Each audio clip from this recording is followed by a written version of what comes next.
Welcome to the SciFi Pubcast. Come for a drink, but stay for the speculation. For this show, we have a very special visitor to the pub, Dr. Chris Cogswell from the Mad Scientist podcast. He attempts to explain all of this UFO business, and Derek is paying particular attention.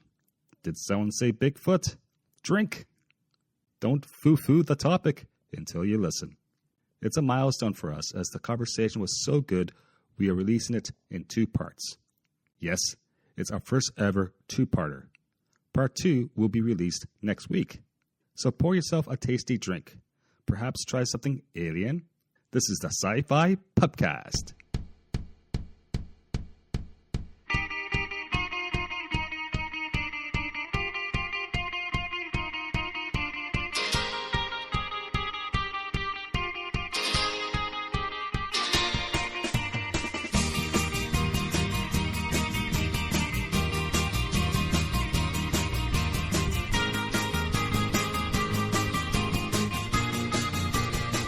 Greetings, welcome to the SciFi Pubcast, the podcast that tries to be a pub, and perhaps someday a pub that tries to be a podcast. And today's show, it's a special one. To start, let's see who's on staff right now. Who's in? Looks like we have Carrie. How you doing, Carrie? I'm doing pretty good, Joel. How are you? Good. What's new in your world? Not much. I'm starting my holiday baking madness. I've already got like 2 batches of cookie dough taken care of, which means that I can go see Justice League again tomorrow morning. Yay! Sweet. That's excellent. And we also have Derek BB. Hi, Derek. Hey. Hey, how's the kitchen doing? It's great, but I had to go around and turn all the lights on because I've been reading about this alien abduction stuff, and it's seriously creeping me out. So I can't have any shadows or dark corners in the room I'm in right now. The kitchen should be well lit anyway, Derek. Otherwise, you won't be able to see what you're doing. Wait, never mind. I think it's better if never mind. I forget who I'm talking to. Yeah. I think the more I try, the worse off it's going to be. So that hurts. And I wonder why people listen to this show. Honestly. And we actually have a new customer. A new customer with some podcasting credentials and some academic credentials. He's a real-life scientist. It's Dr. Chris Cogswell from the Mad Scientist podcast. How you doing, Chris? I'm doing great. How are you guys doing? I'm great. I can't believe you actually showed up and walked through the front doors of our little establishment. Well, that's awesome, Chris. It sounds like the food is questionable because it's dark in the kitchen or something, but I'm gonna ignore that because the drinks are phenomenal. Hey, yeah, that's my part, Chip. Okay. Oh, man. And Chris is here. He does a little podcast, and he's going to be talking and explaining this whole UFO business, ufology, to our audience and to us. Yeah. Our listeners are more of the geek crowd, so we're trying to bridge between different podcast genres, and I think this is a good discussion. It will be a great discussion. Oh, yeah. I'm excited. Yeah. But before we begin, Chris, what's your background? Can you tell us what you're all about? Yeah, absolutely. So I am originally from the East Coast of the United States. I went to New England for school. So I went to the University of New Hampshire to get a bachelor's degree in chemical engineering and philosophy, where primarily I focused on philosophy of science stuff for the philosophy side, and that kind of spurred forward the podcast, I'd say. And then I went to graduate school at Northeastern University in Boston, Massachusetts, to get my PhD in chemical engineering, where I did research on the use of nanomaterials for the capture and conversion of pollutants. So basically, I got to mix together a bunch of cool chemicals and make some rocks, and then try to suck up like smells and gases and poisons and stuff with the rocks. And in my last year of grad school, I started the podcast because I was working with a professor who, Dr. Lucas Landher, who was doing some stuff with putting science out there to the public and to students and stuff in interesting ways. And so one of the cool things I got to do with him was write a comic about assumption makings in mathematics and engineering. And that kind of opened up a whole door to me of, there are different ways to teach people about science. And so I started the podcast as a way to kind of bridge my love of the history and philosophy of science, and specifically the weird areas between science and pseudoscience. And okay, let me stop you right there, Chris. Yeah. Just want to confirm with you, okay? You do this podcast called the Mad Scientist Podcast, right? Yes. But you are not actually mad. No. Well, I get all riled mad up here, Joel. Yeah, I mean, I get a little riled. I mean, so there's different degrees. Okay. Yeah, I think it's various degrees. I mean, listen, anyone that works with the weird materials that I do, somehow, we've been breathing in weird stuff for years. I don't know. I don't know what's going on up there sometimes. And so, yeah, so like, I just wanted to kind of talk about to people, like when I was teaching students like thermodynamics or fluids or transport properties or whatever, I found it really useful and really, really interesting for the students to talk about where these sciences came from. Because really, an equation in a book, that doesn't tell you anything about why they tried to do it or how it came about or how it changed over time. And so with the show, we try to do that. And a big thing a big area that we focused on, because it's one of my favorite topics, is ufology, I guess you'd say. Although I hesitate to call it an ology, but the UFO field in general, I suppose. That's fantastic. This topic really flies. Before you're familiar with Joel's bad puns, right? I am. Every time you hear a pun, we should take a drink. It's or two. There's a special. I've definitely got the other beer if we're going through that. Okay. Before we dive into this whole alien business, okay, and UFOs and everything that goes along with that, okay, let me ask you this question, Chris. This is a scientific question, and it's very dear to my heart. Do you think there's a relationship between bars and the art of drinking and science and scientific research? Oh, absolutely. Every major university has a bar that the graduate students go to after all of their experiments have failed and their advisor tells them they're not working hard enough. Every university in the country has one of those bars. I honestly do think that there is something to be said about the idea of, I guess, local watering holes or places where great minds have thought in the past and what you're doing now. Like I personally, again, I'm a big history nerd too. So I love that stuff where it's like, oh my God, this is where Heisenberg threw up after too many tequilas, like I would love to find that out, Oh man, that's great.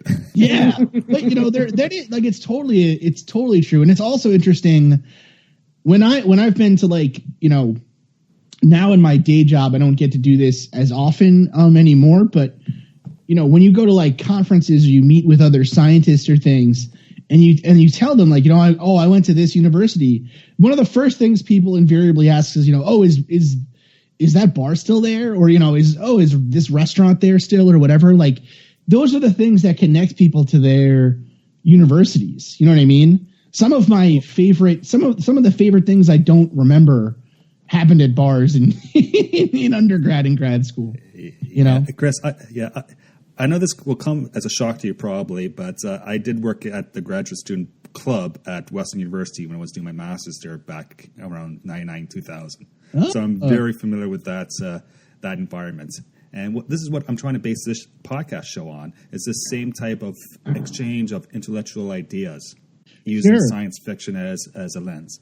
Yeah, and you know what? I mean, and that's, I think, why our two shows get along so well. It's because it's kind of the same idea, it is like it's fascinating, the difference between, there were times where I was sitting in a bar in Cambridge in Massachusetts, and I was intimidated by the bartenders because they were like grad students at MIT. You know what I mean? Wow. working on whatever 0 point energy or all kinds of crazy stuff, right?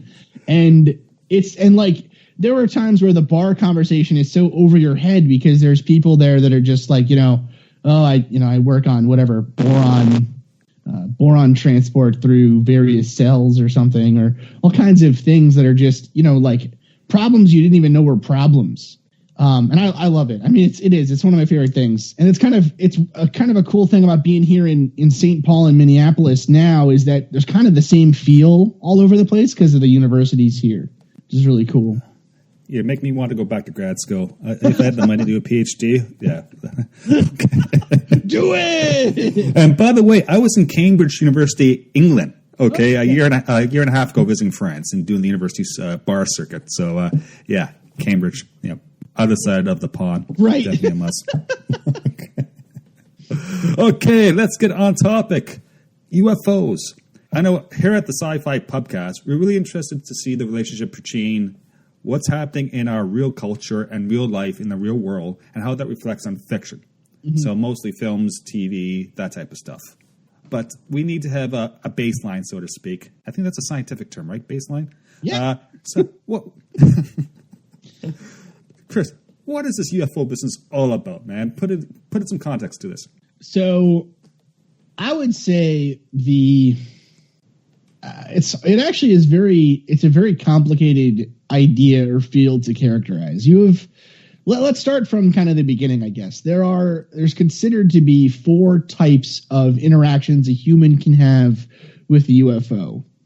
There's close encounters of the first kind, which is just kind of seeing a light. There's something strange in the sky.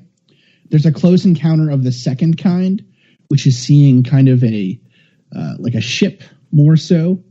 And then there's close encounters of the third kind, which is basically what the idea is like an abduction event, right? Or seeing a craft with an actual thing in it, right?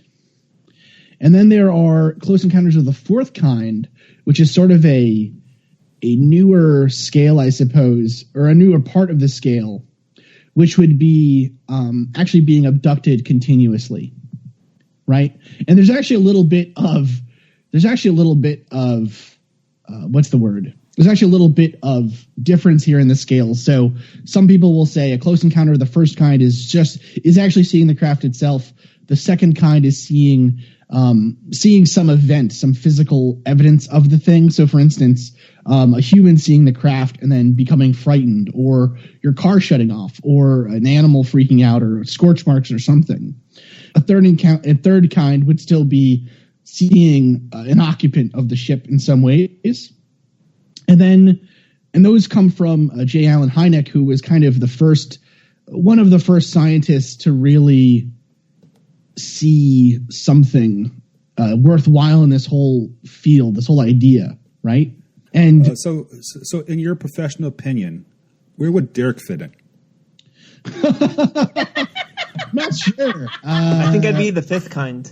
Maybe fifth kind or sixth kind. Well, so there's actually the sixth kind is when you enter into a common law marriage with one. Well, so okay. Well, let's not go there. Actually, here. So there actually is. So the fourth kind of encounters or whatever is an abduction event, right? Is you being taken up into the ship, and usually those occur continuously over your lifetime, supposedly, right? But there's actually are more types. There's the fifth kind, which would be not only being abducted in some way, but also communicating with the beings, right? The sixth kind would be someone dies. The seventh kind is the creation of an alien-human hybrid. And the eighth kind is basically it's kind of hard to characterize, I suppose, but it's almost like the alien chooses a specific person. And so then there's like continuous contact. So in other words, Cloxor comes down and is like, I want to meet Joel. And then that's what happens, right? And so they're searching out for Joel or something. obviously. Wait a second. Do you know something I don't know yet? Is it? I don't. Are you reading my future? Or? I don't know anything yet, but I'm not going to say too much here. Okay. Okay. Yeah. So Chris, hypothetical question here. Where would Centauri from The Last Starfighter figure in? Would that be eighth kind, or would that be like fourth kind? What? I'm actually not familiar with that. What is that? Okay, Chris. Yeah, Chris is not a big science fiction guy, so that was. Go ahead, Carrie. He only likes the real alien stuff. Well, we can try to convince him. No, the Last Starfighter, basically they have this video game that they have seeded all over Earth, and if you beat the game, you're chosen to go and fight the Kodan Armada. Oh, yeah, that would be. I think that would be something like the eighth kind, I believe. Okay. But it's honestly like those. I shy away from all those other. Like, I think abduction itself is such an unknown thing. The fact that you can make further classifications of abduction is kind of, in my mind, like a step too far. Do you know what I mean? Because we don't. Yeah. So here's the thing: coming at these things from a scientific perspective, I think that's actually an important point here. Is there are really two ways to be a part of the, I would say, like UFO world or community or something, right? There's coming at it from a almost a philosophical point of view, where it's almost like metaphysics. These people think that they have had contact, or they, nearly a religious experience, and so it becomes almost like a religion for them, right? Mm-hmm. And so it's very easy then on that basis to spin all kinds of extra things into it, right? Right. There's another side, though, that comes at it from a more scientific point of view, where it's a problem that still needs categorization. It's a problem that we don't even know for sure if what people are seeing really are what they're saying they're seeing, right?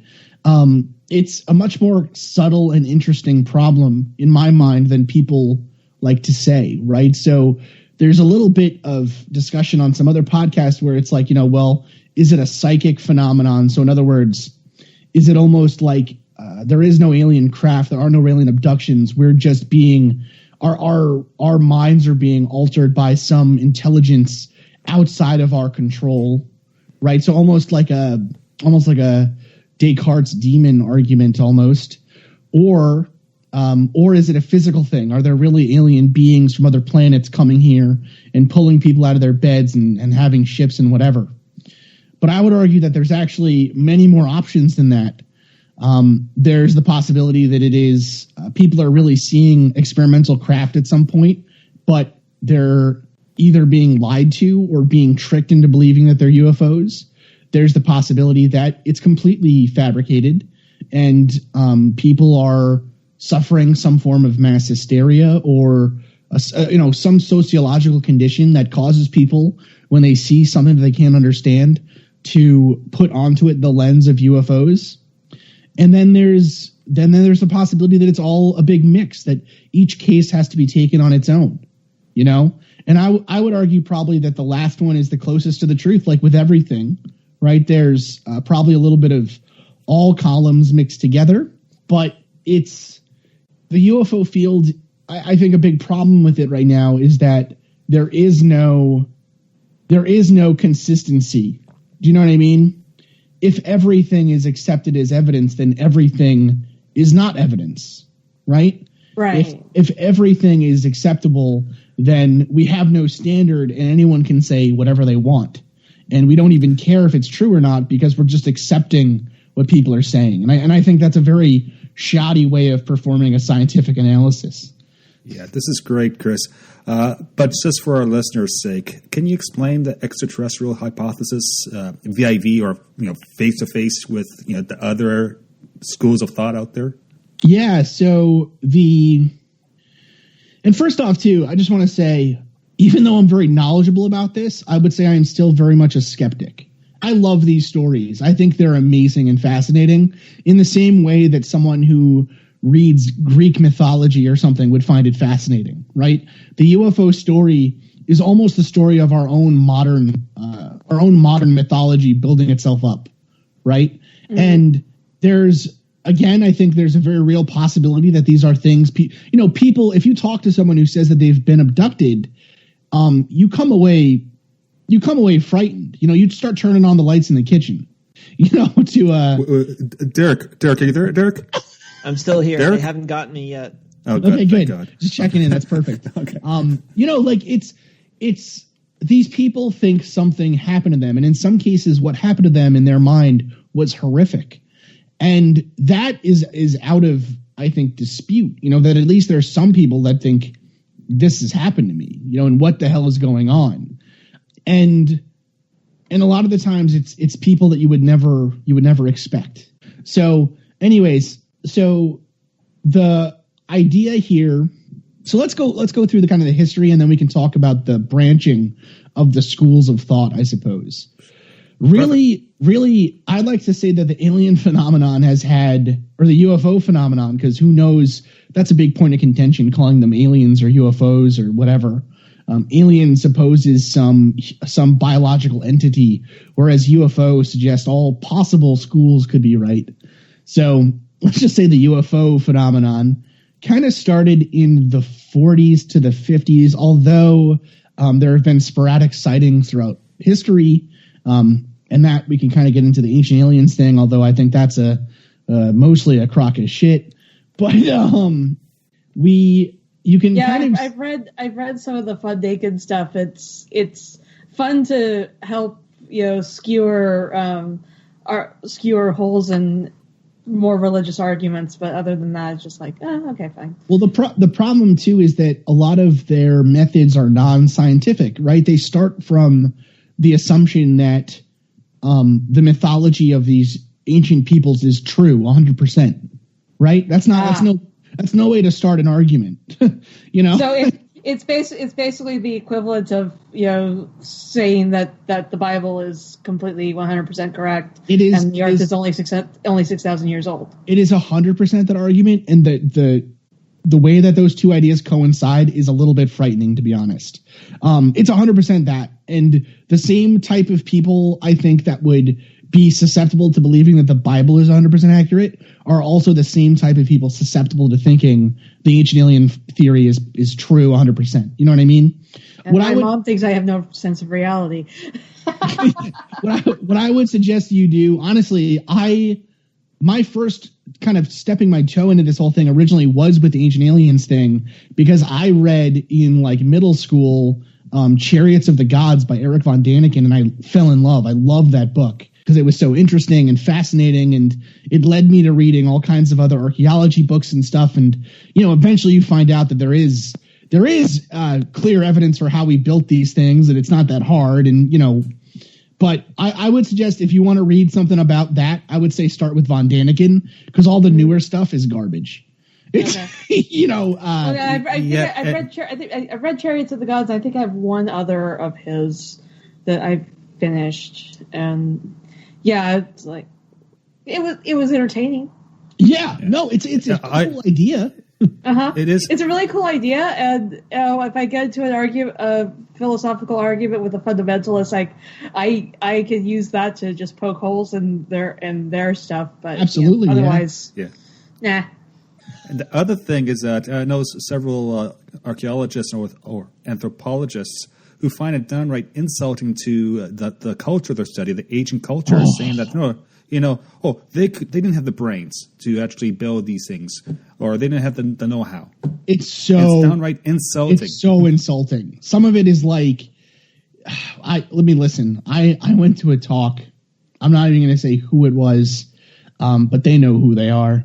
I went to a talk where this person was arguing that this tribe of peoples that existed in across the desert from another tribe of peoples, that they whatever. Let's just get into it. It was the ancient Egyptians and the Dogon peoples of Mali. Now, Mali and the boundaries of ancient Egypt at the time We're very close. We're not more than a day or two's walk. We'll travel by camel, let's say. And it was along a well-known trade route as well. They did have communication. We know that from archaeology. And so the argument was, well, how did the Dogon know about these star systems if they had no astronomy? And the answer to that question is they were trading with the damn Egyptians who knew so much about astronomy.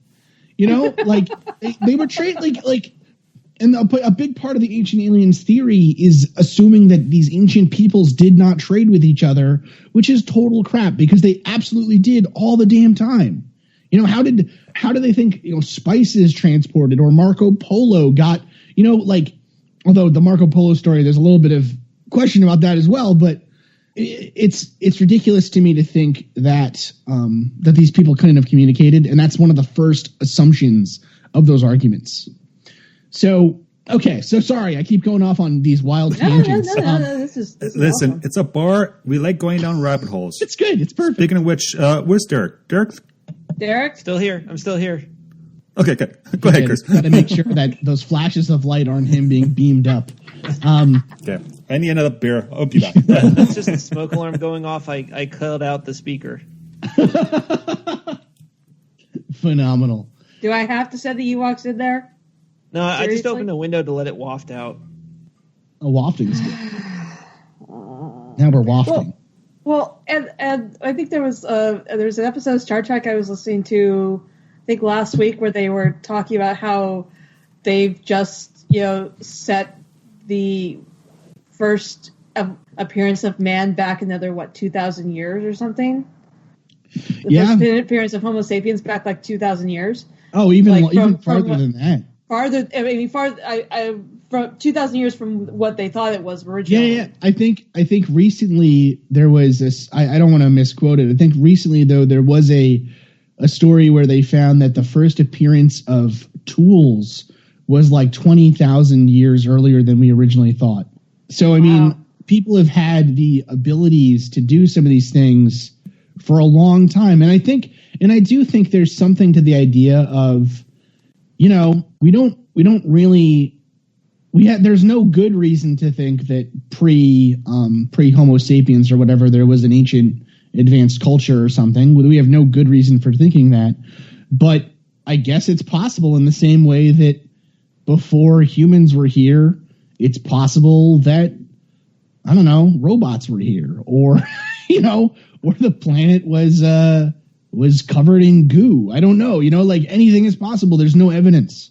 We can't go back. So anything is possible.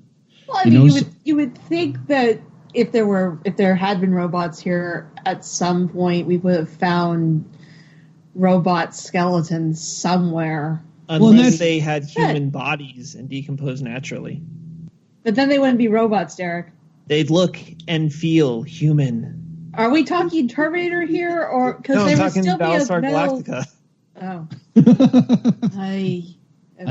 Oh, the whole I mean, and that's the thing though, that the argument still, with a lot of these paranormal claims, the argument is always, well, we don't have evidence against it, right? But that's not really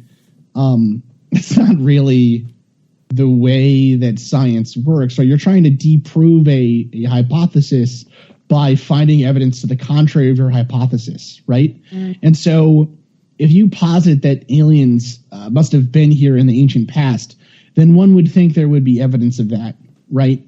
And like you said, if there was a species or a civilization before this one, why aren't we finding evidence of it in the deepest parts of our planet, right? Mm-hmm. Why aren't we finding some evidence for that? And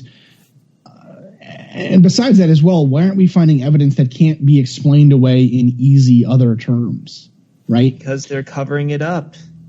Well, that's a segue. That's a huge segue. Derek, as much as I would like to believe it otherwise, this planet was not built by the Magratheans. We are not running some, billion-year-long program to find the answer to the question that goes with the ultimate answer. Maybe they're stashing all those bones and stuff in the hollow core of the Earth. Oh, don't get me started on the damn hollow Earth, man. Don't get me started on the damn hollow Earth. Hey, you've seen the last King Kong movie? Come on. Must be true. No, but I've seen plenty of Doctor Who. There we go. So we're in the 50s, and people are saying they're seeing weird stuff in the sky. And what ends up happening is you have the Roswell crash, and that's bad because that has never gone away for the UFO researchers, and it's so dumb, and we should stop talking about it because nothing else is going to come out about it and whatever. So whatever, we have Roswell happen, and that kind of gets UFOs on the brain of America, right?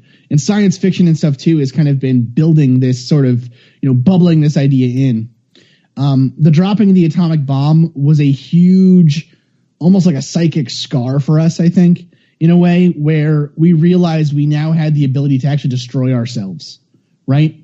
Right. And so people, almost in the throes of anguish of that idea that, literally nothing is stable or safe anymore, really, I think people turn to the idea of there is a benevolent force out there looking out for us that is coming to try to stop us from destroying ourselves with nuclear weapons. And that's kind of the initial round of UFO cases, I would say, is this, I like to call it the benevolent space brother period. And this is a period where aliens were coming down and saying to humans, we love you, you're important to the universe, you're special, and we need you to stop dropping atomic weapons on each other. And so basically, Day the Earth Stood Still type thing. Or... Exactly. And this is kind of where we get stories like Orpheus, Angelucci, and others of that kind of ilk, where they had these sort of, what's the word? I think I said his name wrong. It's all right. Have another drink, you'll remember. Orfeo. How I Orfeo. butcher names? His name was Orfeo Angelucci. He was named for Orpheus, but his name was Orfeo. But he kind of had the same idea, and and it's kind of where in the 60s then we started to see UFO cults, right? And in the 60s, this is kind of where we have the Betty and Barney Hill case, where in the 50s it was benevolent space brothers. In the 60s, there were a lot of aliens coming down and picking out some like kind of dirty dude and being like, "You're the best human alive. We must procreate with you." And, the aliens always came down with, whatever, supermodel aliens that were like, "Oh, you're the handsomest human alive. I love you so much." Derek, are you there? Derek? Help! You there? Me. You listen to this? No! Okay. And then we had the Betty and Barney Hill case, and that really is kind of a turning point where it went from aliens as being these kind of, green chicks in bikinis and golden men with perfect, Dolph Lundgren painted in gold coming down and being like, "Don't blow yourselves up, humans." The Betty and Barney Hill case was that shift where it went from them being caring, benevolent things to almost cold, unfeeling scientists. And that's kind of where we are now, where the aliens are supposedly abducting people and doing tests on them. And that has kind of spurred its whole own UFO mythos. And so I would say the linchpin of the UFOs are extraterrestrial hypothesis is the idea that the government has made some agreement with the gray aliens to allow them to abduct a certain amount of people every year, so long as they don't harm them. And the aliens have decided they don't care for that anymore, and they're just going to do whatever the hell they want. Because why wouldn't they? They have the ability to travel through space. They could vaporize us in an instant. Sounds like you're probably watching a little too much Stargate SG-1. Well, it's very X-Files, right? It's very X-Files. Very X-Files. Although they did have because the basically the Norse gods, as far as Stargate is concerned, are all the quasi-benevolent gray aliens that we see, in most alien pop culture stuff. And then Loki is the one who was on Earth abducting people, which is, I find hilarious. But, Did anybody watch the TV series Dark Skies in the mid-90s? No. It was precisely about this. It was basically like an X-Files in the 1960s, and it was about them. It was about like a secret government organization cooperating with the aliens. It only ran for one season, but it was pretty good. It actually had Jerry Ryan in it before Voyager. Well, Yeah, you were actually, saying, yeah. Chris? No, so that's sort of where we are right now with the aliens or the UFOs and the people being abducted and whatever are extraterrestrial. And actually it goes a lot deeper than that if we wanted to go. I mean, there's the whole, supposedly the reason that they're abducting us is because the gray aliens as a species, they developed some method to basically they found the ability to transfer their consciousness to robotic bodies or near robotic, like biomechanical bodies. And in doing that, they basically lost their souls almost for lack of a better term. And so their species now is dying. And so their genetic material is breaking down. They don't have enough raw genetic material to continue to procreate. They can't procreate any longer. And so the reason that they're abducting humans is because we are a species developed enough that they can take our DNA and use it themselves, but not so developed that we could stop them. Okay, Chris. So essentially what you're saying is that the aliens can't get it up anymore. Pretty much. I mean, and that's kind of the driving force for about 85% of the terrible things that have happened in human history. So it's kind of accurate, maybe. And then the aliens learned that Earth girls are easy. Whoa! Whoa. Yeah, but no, seriously, I definitely see lots and lots of shades of Stargate on this one, because that's basically kind of the plot line for the Asgard race is they've but not instead of robotics, they've been basically cloning themselves into extinction. The whole copy of a copy of a copy. Eventually they can't keep making copies. Well, the thing is that these ideas have been out there for people to read for since the 50s, basically. You know what I mean? Like it's you kind of get into the point where it's almost a loop where it's is the UFO lore changing science fiction, or is science fiction changing the UFO lore? And one of my favorite actually instances of that I always talk about on my show is you can hear shades of this even now in the ancient alien hypothesis. And so this I actually think is still really important to this field is if you actually encountered an alien, right, a being so intelligent that they were able to come here from another star system, I would wager it would be more like Lovecraftian horror than a sensible thing that you could make sense of, right? Imagine a human taking an ant from the ground and putting them in a terrarium, right? Mm-hmm. Right. Or knocking them out with gas, taking them up, doing surgery on them, and then putting them down, or a mouse or something, right? Like that. Our level of consciousness is likely so different. And even their evolution, even though they might potentially look like us, which even that is a ridiculous, a very, very convenient thing that they also could wear shoes and pants and stuff. And they speak English, of course. Well, of course they can communicate telepathy, right? With telepathy. They've already created the universal translator, or their equivalent of it. So it's not going to matter what they're speaking. We're going to hear English. Yeah, it's fine. We're like totally. Yeah, listen. We're fine. We're good with this. This is all scientifically based. Exactly. The one problem that always comes up is, if you look at one of the most famous abduction cases is Woody Derenberger, and he's famous because it's the case that started off the Mothman thing, right? Right. And Woody Derenberger, when he describes going to this alien planet and being abducted, he talks about how the ship was made out of steel. And, it when the door to the ship opened, it clanged open bang, right? And they're in the ship, they were looking through cameras and stuff, and he could see the Earth, but it was like he was looking at a giant tube TV that had color.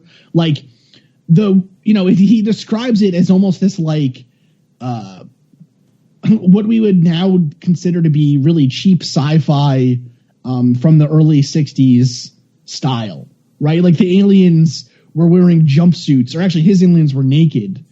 But still, there are these tells in some of these stories that this is probably being made up by someone, or at least it's being put together in their own mind, right?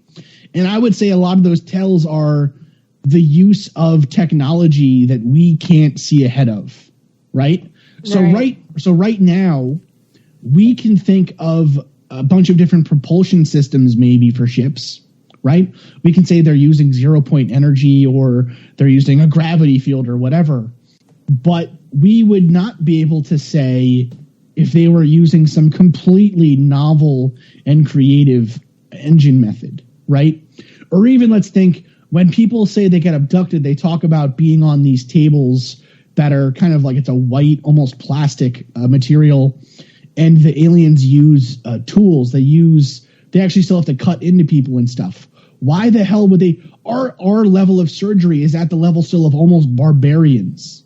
Do you know what I mean? Surgery has not advanced that far. Why the hell would they ever have to cut into a human to get information about the inside of a human, or implant something or anything like that? Well, maybe they're just assholes. and honestly, I was waiting for that. honestly, that becomes a part of it. Is maybe they just don't care, right? They're not going to use the best technology on lowly humans. Right? I mean, maybe they're the serial killers of their species. Maybe they come here to do horrible things because they can. Maybe. I mean, maybe, yeah. Perhaps that is why they're sucking the guts out of cows or whatever. You know what I mean? Like, who knows? Maybe they're drunk teenagers. But that is okay. You're making jokes like that? I'm actually serious. I mean, if they are doing this, maybe they're just, the bad eggs of their culture. Well, that is actually one of the ideas about the gray aliens, is that they are the evil ones in the universe. There's we can get a whole big bunch of stuff. There's all kinds of species of aliens supposedly, and the grays are considered to be this almost a disease. They're like traveling through the universe, stealing genetic material where they can, right? And so one of the and this all builds into that overall conspiracy theories where people will say, well, why is the government setting up death camps or whatever to try to take us out? It's because the government knows that if the gray aliens only have a certain amount of genetic material to work with, they'll go away. So they're gonna kill 5 billion of us and leave behind only 1 billion, and then the aliens will have to leave us alone. What is this Men in Black phenomenon? So the Men in Black idea is that you have, so basically it's very interesting. It's kind of shifted now, where the Men in Black phenomena initially was thought to be a group of government agents who came to the home of people who had seen something or reported a UFO and told them to forget about it, right? You didn't see anything. If you had any evidence, we're taking it. You would be smart to not say anything anymore. And sometimes they would do overt threats, right? They would specifically threaten the person. In modern kind of lore, almost, it's become an idea where perhaps the Men in Black are actually a team of aliens. They're alien-human hybrids. So they're the offspring of a dude UFO and a woman. Actually, it's not clear because they do seem to. I can't think of a grosser term than the term I was just going to use. They do seem to collect specimens from both sexes. Mm-hmm. So, okay. So, and that's the thing too is, we're going to get into all that. I promise. It's going to get weird. But so the Men in Black. We have lots of time, and the record button's going. So I'll turn on the mood lighting. The pure bright white light to be able to see all the shadows. So this might be a two-parter right here. Go. So the Men in Black thing is people think that they are either working for the government or they're aliens in cahoots with the government who have come down to tell people to find out what they've heard and then tell them to forget about it. Now, there really aren't all that many cases of the Men in Black. There's not that much information out there. It's almost more of a again, that's kind of started to take a backseat almost to the modern idea that the UFO phenomenon is a psychic phenomenon, not a physical one. Okay, right? Before we move on, Chris, do you know how I can actually apply to become a Man in Black? Because I'm interested in the job. Dude, if I knew, I would fucking be doing it. Like, now. Is there are they going to follow me on LinkedIn, or how does it work? What's the qualifications? I tried applying on LinkedIn; they haven't gotten back to me yet. Like 401k medical program, like medical insurance. Honestly, you have to chase down an alien on your own, within sight of another Man in Black, and impress him. Or at least that's what the movies tell me. Well, I think it has something to do with. I think if your mother was a Men in Black, you're a Men in Black. Okay. It's not clear. Now, do you have to buy the sunglasses yourself, or are they issued? Well, they have to be issued, I suppose. I don't know, man. It's funny. And can you get them in prescription? Because that's. No, I'm sure I'm sure their medical plan is tops. I'm sure they, I'm sure no copays for us. Probably involves sticking an alien worm in yourself somewhere, though. Yeah. Well, I mean, there is the worm, but, it's pleasant. It's fine. We don't have to worry about it. Okay. What is this disclosure business, Chris? So, disclosure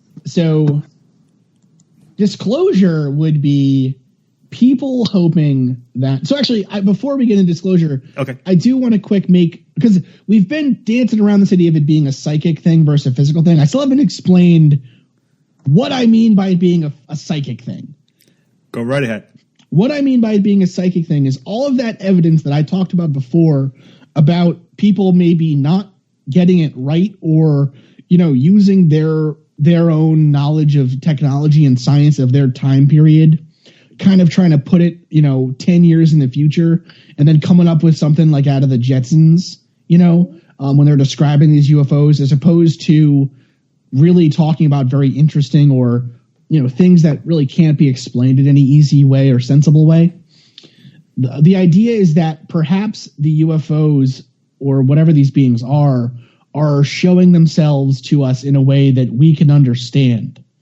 And so if you're in the 50s and you have an encounter with this being, they're going to use the technology of the 50s or a form that makes sense to you as a person living in the 50s, as opposed to now where they will show up as something that makes sense to someone in the 2010s, right? So the idea would be then that the aliens aren't actually visiting us from another planet. They have always been here.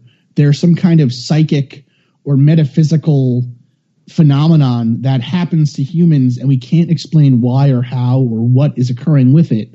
But basically, it becomes something akin to like I said, a religious experience where this intelligence above ours or whatever appears to us, says, I need you to do this for me. And then they, kind of make you, jizz in a sock or whatever. And they take the sock and use it to make hybrids.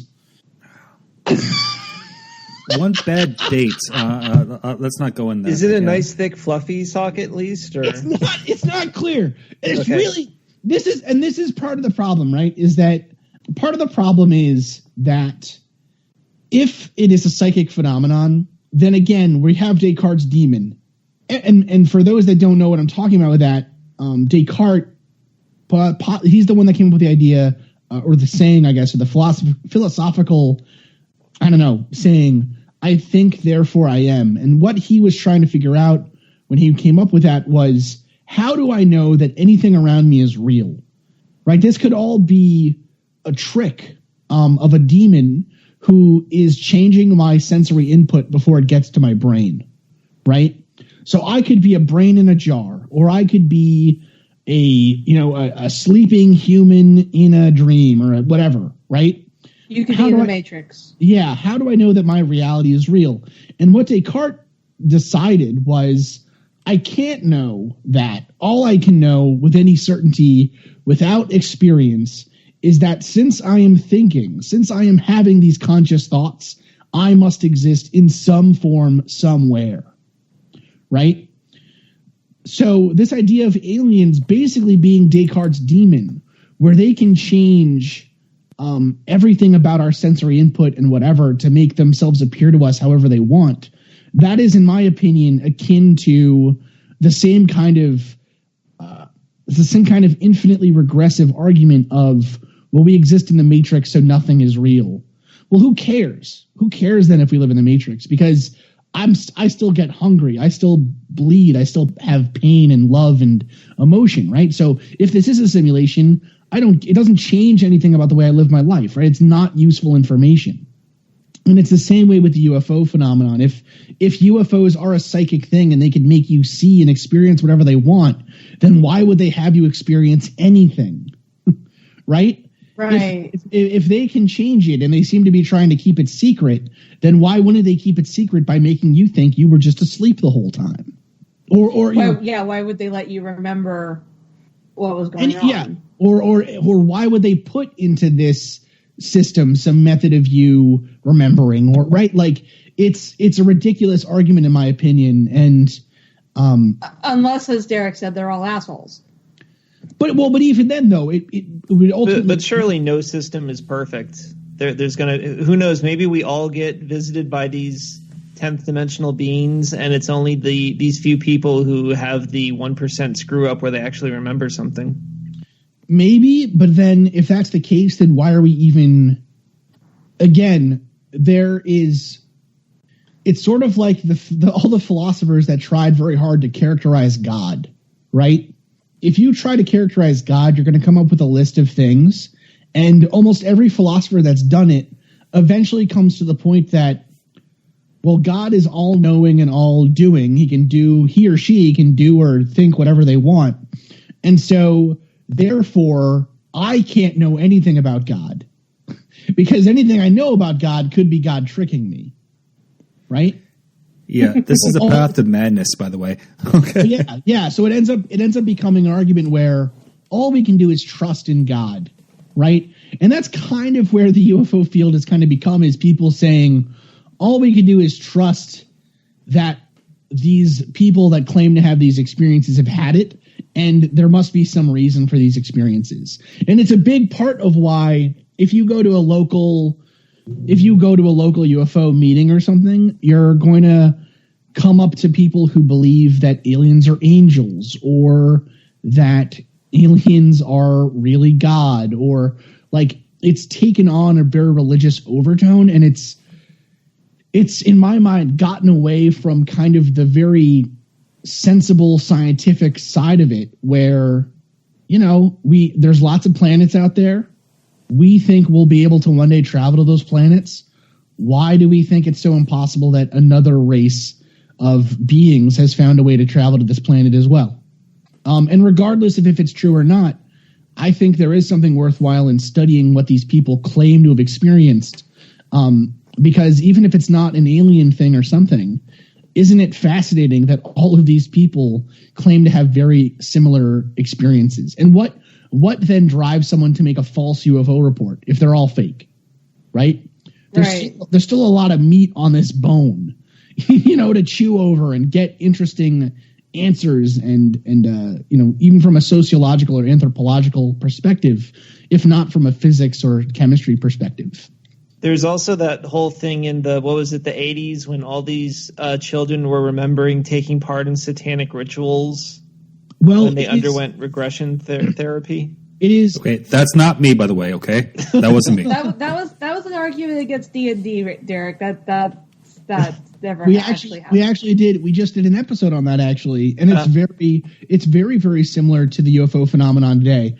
One of, I think, the lowest points of UFO research today is the use of hypnotherapy. Hypnosis works in the sense of allowing you to come to some, if it's done in very careful settings it appears to be, based on all scientific evidence, that it can be a useful tool for therapy of anxiety and trauma. But it is not, and has never been proved to be, in fact, it's been proved to be the opposite, a useful tool for reliving memories or finding information that you didn't already suspect or know in your conscious mind. Right? There's no like storehouse in your brain of subconscious memories. That's just not, it doesn't seem to be how the mind works, you know? And that's kind of how hypnosis started, was by this idea that people could be forced to forget things or would repress them in some way. And so you could remember them by being forced to remember them through hypnosis. But even the person that did Betty and Barney Hill's hypnosis session said, you know, my job isn't to figure out what they actually experienced. My job is to get them to a point where thinking about it no longer causes them anxiety. And those are two very different things. Finding the truth about something and coming to some understanding with yourself where you can think about something and not feel anxious about it, those are totally different. Right. So no, go ahead, Joe. I find a couple shots of tequila works as similar. You know, you get the truth out, and it's a very therapeutic. So yeah, no, it is. It's good. It's good stuff. Go ahead, Chris. So to get back to your point about the disclosure thing. Oh yeah, because in terms of the practice of law, disclosure means something completely different. But in UFO business, what's disclosure?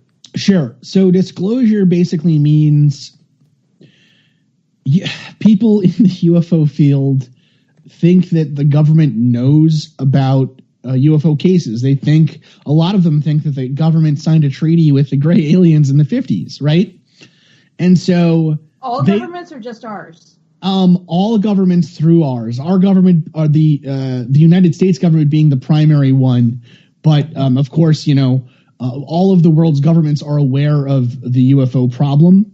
And actually a big part of, or supposedly, a big part of the whole argument is that during the Cold War, we wanted to get to the aliens before the Russians could. That makes sense. But actually what ended up being the case in some people's minds is that we were working with the Russians during the Cold War against the UFOs. But again, who knows? So disclosure would mean the government coming completely clean about everything they know about UFOs. So coming out and saying UFOs exist, they are real, aliens have visited the Earth and have been abducting people. That is basically what disclosure means to most people in the UFO field. Okay. And it's supposed to be this, it's almost held up as this...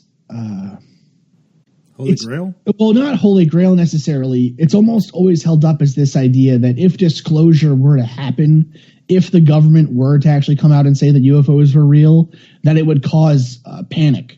And that's kind of part of the reason why people say they were hiding it in the first place, was because the idea that aliens were here and were doing experiments on humans and could take anyone out of their beds at any time would cause such massive anxiety amongst the population that it would make people go crazy.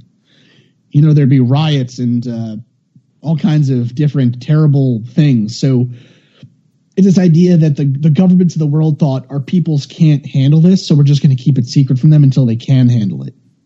The problem with that being, of course, that we've been able to handle a lot, right? I mean, shit, we handled the atrocities of World War II and, you know, multiple genocides over the years. Like evidently the public can handle any number of horrible, abhorrent things about their elected officials, and we just don't seem to care. So I don't think the fact that, hey, you know, aliens have kind of been here, LOL, I don't really think that's going to cause mass panic. I don't think anyone would give a crap. To be completely frank, I don't think it would change things all that much, besides potentially, you know, moving the ball forward on some interesting things. But, you know, I don't know. I don't really understand. For me personally, I could see why the governments of the world's coming out and saying, we've already lost. We're now we're now slaves to the UFOs. I could see why that would be a terrible thing and why that would cause huge panics and riots and whatever. But I don't see how, I don't know. I don't see, I feel like there are a lot of people that if they made it $1,000 a pop to go get, tested on by an alien, I think a lot of people would take that legitimately. You know what I mean? I mean, can use $1,000. Yeah, me too. You know what I mean? I'll buy that DNA kit. Oh my God, yeah. Like, so it's kind of a funny problem. Like, we can sell anything to people, it seems. So why would this be any different? So that's what disclosure means in the sense of UFOs. What I'm actually interested now. What does disclosure mean for a law in a law setting? In a law setting, it's for instance in a criminal matter, and I'm in Canada, so keep that in mind. I'm a Canadian lawyer. Sure. So disclosure in the criminal world is when the Crown, which is the state prosecutor, has to disclose to the defense the case, the whole case. Okay. Right? And there in the administrative law, it's different. In terms of civil law, it's different. But basically, disclosure is you always fight over disclosure. What is necessary to actually run the case? Sure. Okay. I actually think that is. I think that's very based on my extensive knowledge of the U.S. court system from Law and Order. I think that is true here as well. It's still a common law jurisdiction, so yeah. Yeah, it's great. Yeah. I mean, damn, I'm like an SVU detective. So ready. So yeah. So that's what it means, man. Okay. Yeah. So in UFO, okay, we've had so many great themes, and we hit Men in Black, we hit abductions, we hit what, Derek, you're still with us, right?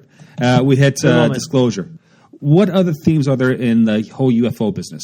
And we actually should define what a UFO is because it's an acronym. Yeah, oh, yeah, sure. UFO stands for Unidentified Flying Object. There is also USOs, which are Unidentified Submerged Objects. Cool. Of course, if you're anything like me and find astronomy very boring, everything in the sky is an unidentified flying object. Because I don't care enough to learn the names of constellations and things. It's kind of taken on a very specific meaning of a craft that. So some like general characteristics I would say of UFOs are things like non-ballistic motion. So in other words, if you were to throw a baseball or if you had a ship that we know of today, like an aircraft or something, not a ship.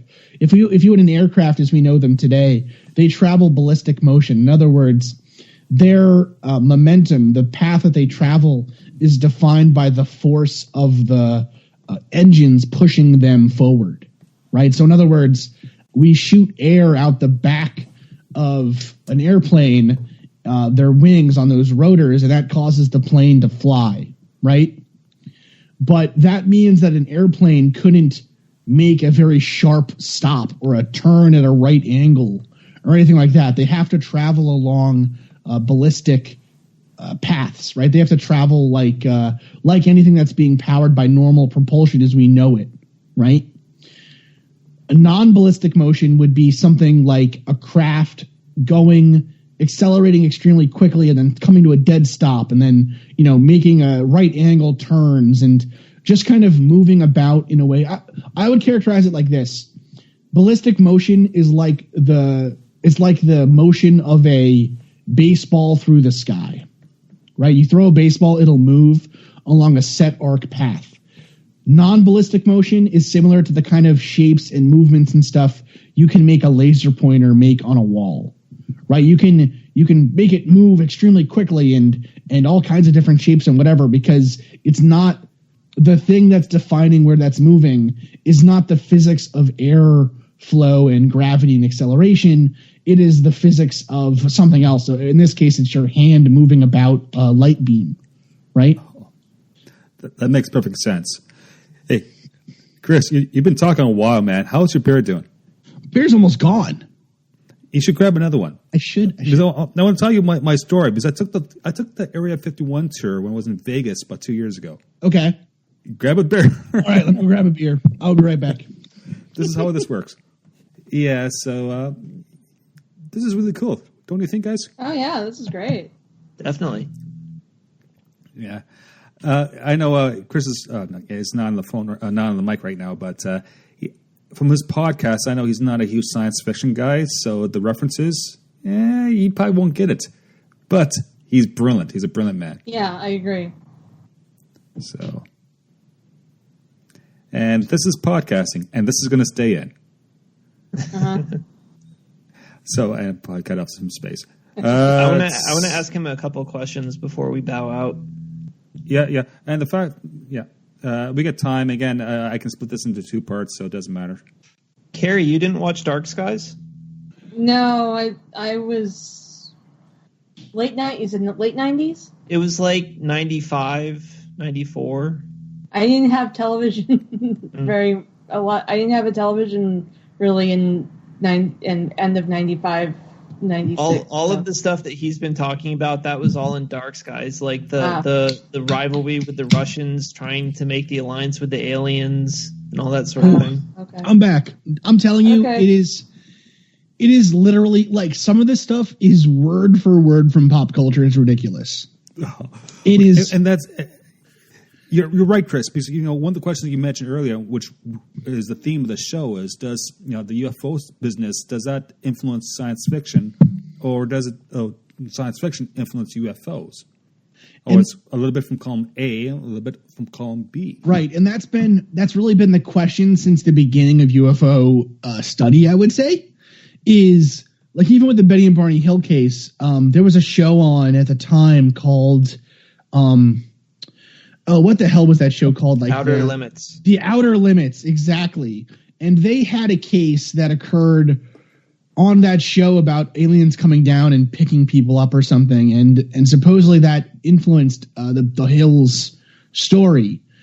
And even with like modern day cases now, you have the case of Travis Walton, which is called the Travis Walton incident or Fire in the Sky. And Travis Walton, one of the big attacks on him was that, his story sounds a lot like the Betty and Barney Hill case, and he had just watched their like made-for-TV B movie, like the week before or so of his abduction or something like that. So it is like it's a question. It's really a question without an answer. And that's why again, when I'm looking at these things, I like to look for stuff that doesn't fit the normal mold. That's kind of what I'm looking for. Like I've tried to get more involved in this stuff now because of the show, which has opened up a lot of really cool avenues for me to like personally get involved in investigations about like ghosts and whatever, like cool stuff that I never thought I would get to do. And one of my hopes is to actually get some time to just like go through, the best cases of the last like 10 years and try to find something that to me doesn't seem like it sticks out that like, well, this person loved the X-Files, or, this guy played too much Star Wars pod racer, or like, I mean, there's all kinds of little bits and stuff like that of pop culture that get thrown in. But I think the possibility of there being a real case to me it would be amazing. It'd be so cool if there was any evidence. But alas. Yeah, evidence. Yeah. That's the evidence. So in December, actually, according to my Facebook, it was exactly 2 years ago I took the Las Vegas Area 51 tour. I paid a bunch of money, got picked up by a hotel, went in a van with about wasn't very many people. It was like 5 other people. And they took us to a bunch of different sites. And we drove for like 2 hours. And we went to a Little Alien, which is a famous restaurant. If you know the movie Paul, it was based off that little restaurant right there. Okay. In Rachel, Nevada. And Rachel has a population of like 20. Nice. It's really small. And so this tourist bus goes to the front gate. And it's a military base. So everything's like highly secure with fence lines, with guys back and forth, lots of signs saying "Do not enter."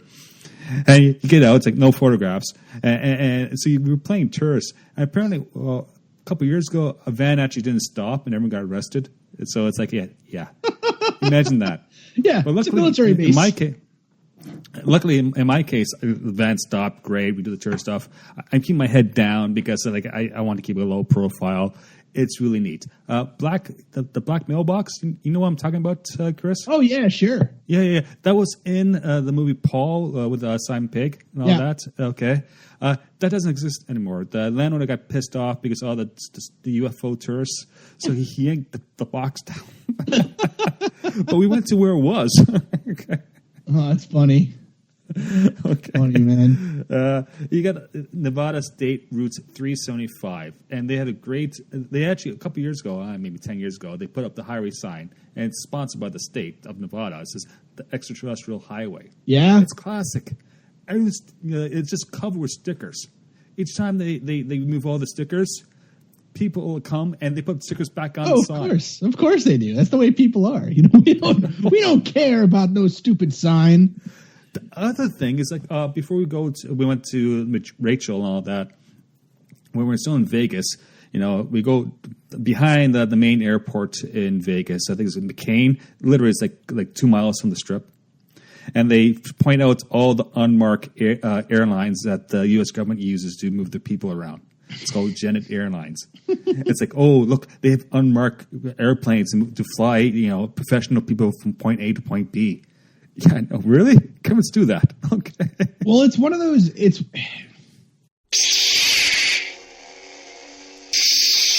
And that wraps up part 1 of our interview with Dr. Chris Cogswell from the Mad Scientist podcast. Please join us next week when we continue on with part 2. The conversation only gets better. Bye now. Music provided courtesy of Logan Rathbell. Podcast logo by Jerome. Copyrighted Joe Welch.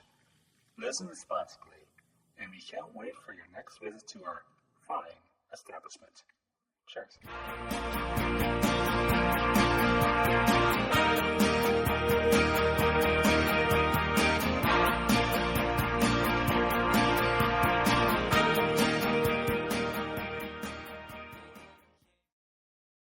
Welcome to the SciFi Pubcast. Come for a drink, but stay for the speculation.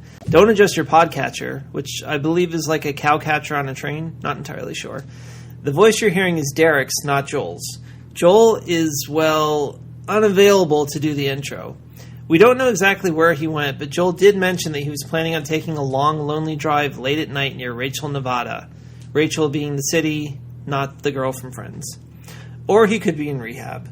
But in the meantime, please enjoy part 2 of our conversation about UFOs with Dr. Chris Cogswell from the Mad Scientist podcast. It's out of this world. So pour yourself a tasty drink with a twist of high strangeness and a dash of rationality. This is the SciFi Pubcast.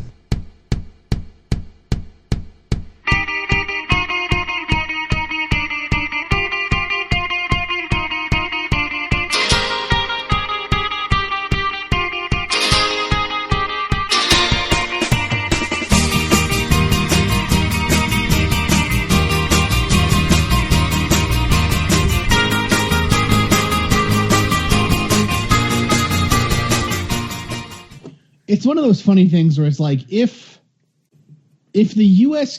Listen, I honestly actually it's a point of some shame for me myself that I don't know more about Canadian history than I do.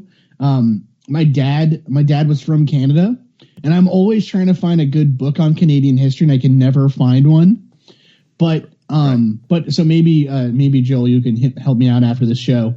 But American history is like littered with cases of the U.S. government not being able to do anything right. You know what I mean? Like bureaucracy is so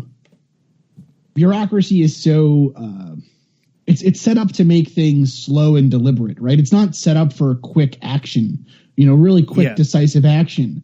And so, whenever people say like, well, the government knows about UFOs or whatever, it's like, well, someone should tell the state of Nevada then to stop making money off of it as a tourist thing, or like. But the whole thing is, but with bureaucracies, it's there for the long haul, right? Yeah. So it's not there to make quick decisions in a tactical situation. It's there to become an institution to last centuries. Right. Absolutely. And there's a bunch of incompetence that goes with that. Yeah, and I mean, and it's just one of those funny things where I think people want to see a lot of in America, especially. We have a very long and storied history about not trusting our government, right? And it's like it might as well be the national pastime is thinking that the government is coming to put us in death camps or coming for our guns or whatever. And it's one of those things where I would say the UFO field kind of fits nice and snug. Is this idea that, well, they're hiding this extra special technology that could cure us all of cancer or stop AIDS or give us infinitely long lives or make travel possible across the world in an instant or whatever.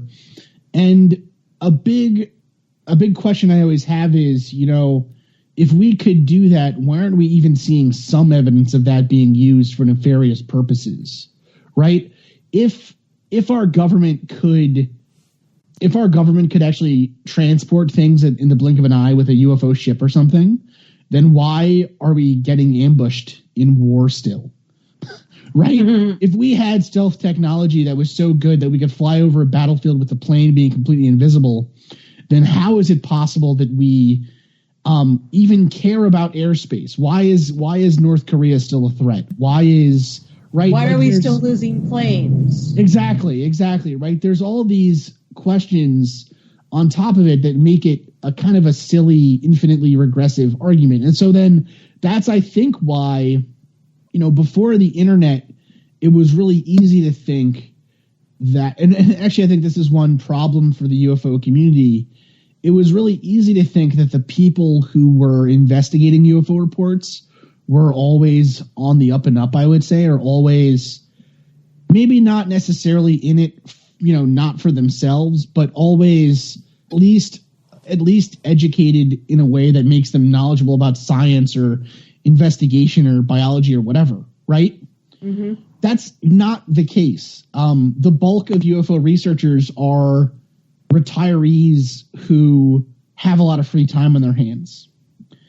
And not to say that those people can't do good investigations, and not to say that there aren't organizations that try to train them correctly, but I think a big thing that's actually hurt the UFO community in recent years is shows like Ancient Aliens and all these other ones where you have people come on where it says, it'll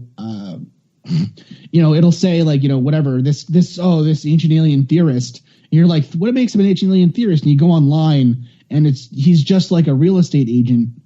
You know what I mean? And like, he just like, what makes him an ancient aliens theorist is that he talks about ancient aliens online, right? Like, I'm an ancient aliens theorist then.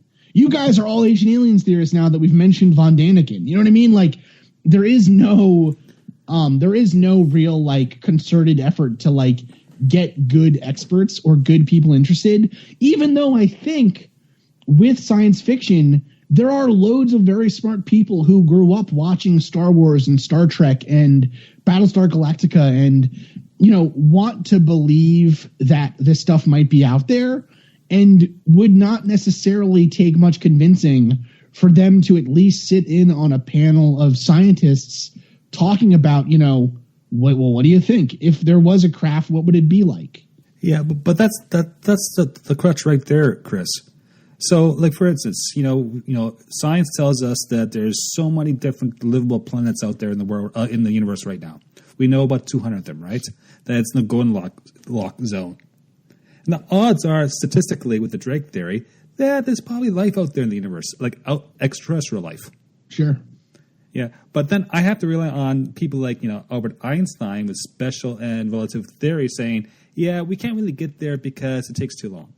Well, here's the thing. We always think about these things from our own, we as humans, as the species that we are, see things from the lens of humans, right? We only live 100 years if we're lucky. Yes.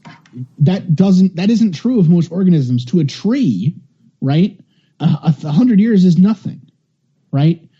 To some kind of, an ant colony or something where it's more of a hive mind kind of thing, 100 years could be a blink of an eye, or, the idea of an individual has no meaning to that species. So who cares if a few of them die traveling to the farthest reaches that they know about, because the bulk remains, right?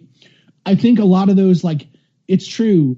We are limited physically with how fast we can travel. And of course, there are ideas about things like wormholes, or the idea of the speed of light being true. Relative to your dimension of travel or something. So kind of, again, the wormhole theory. Chris, I'm a humanities major. Okay. So yeah, anything with physics. Yeah. Okay. All right. I buy into the ideas because I have to trust the experts. Sure. But then it involves trust. Okay. So let's make this super. So wormholes, right? Yeah. So first off, I guess we should start with the speed of light. We've found that the speed of light is a constant. Light always travels at the same speed in a vacuum. It can be slowed down by refraction from something in the way, so like gas molecules or water or something. But in a vacuum, light always travels at the same speed of light, which I'm saying off the top of my head, I hope this is right, 3 times 10 to the 8th meters per second. Sounds right to me, but I haven't checked it in a little while because I'm a chemical engineer and I don't have to worry about the speed of light all that often. But the idea is that then as you start to approach the speed of light, your mass literally increases and time begins to slow down for you. So if you had a twin, and this is actually true, if you had a twin and you left one twin on Earth and you had another twin that you shot out into space in a rocket. To see perhaps a space station? Well, wherever, right? Yeah, the twin would come back, and the one that was in space would be slightly younger than the one that was on Earth, just based on the way that time changes when you accelerate and move about in space, sort of. So it's a very interesting question. So you're correct. We would be limited to, if you have a planet that's 100,000 light years away, that means that the fastest it could take, the quickest it could take someone to travel between that planet and Earth would be 200,000 light years, right? Because the speed limit of the universe is the speed of light. And it's likely that we can't achieve the speed of light actually as a real speed. We would have to be traveling slower than that, so it would likely take much longer than 200,000 years. But there's 2 things I would say about that. First off, if these beings do not age the same way that we do, then 200,000 years might be a very doable distance for them, right? So again, if they have evolved from on a planet where there wasn't much competition for food, or any number of things. I mean, there's really an infinite number of possible species out there. You know what I mean? That you can suppose, I guess. But the idea that we can't travel to the other planet likely, I don't think actually limits the idea that something else could get here if they wanted to. The other important point is, of course, the idea of a wormhole existing, which is basically, so imagine a dimension as literally being the type of travel or shape or distance you can make in a given space. So let's say you had a second dimension, like a being that existed on a second dimensional plane. Imagine you have a piece of paper then, right? And you draw a stick figure. That stick figure exists in the second dimension. And so that stick figure can travel left and right, and they can go up and down in some ways if there's like a step or something that you've drawn for them, but they can't go out of the page of the paper, right? They can't go, I would say, like if we have the x-axis and the y-axis is the paper's axis, then this thing can't go up and down out of the sheet of the paper. Like you have the paper on a table, they can't go above the table or below the table, right? Does that make sense? They can't use the z-axis. Exactly. Okay. They can't use the z-axis. That makes sense to everyone? Yep. Okay.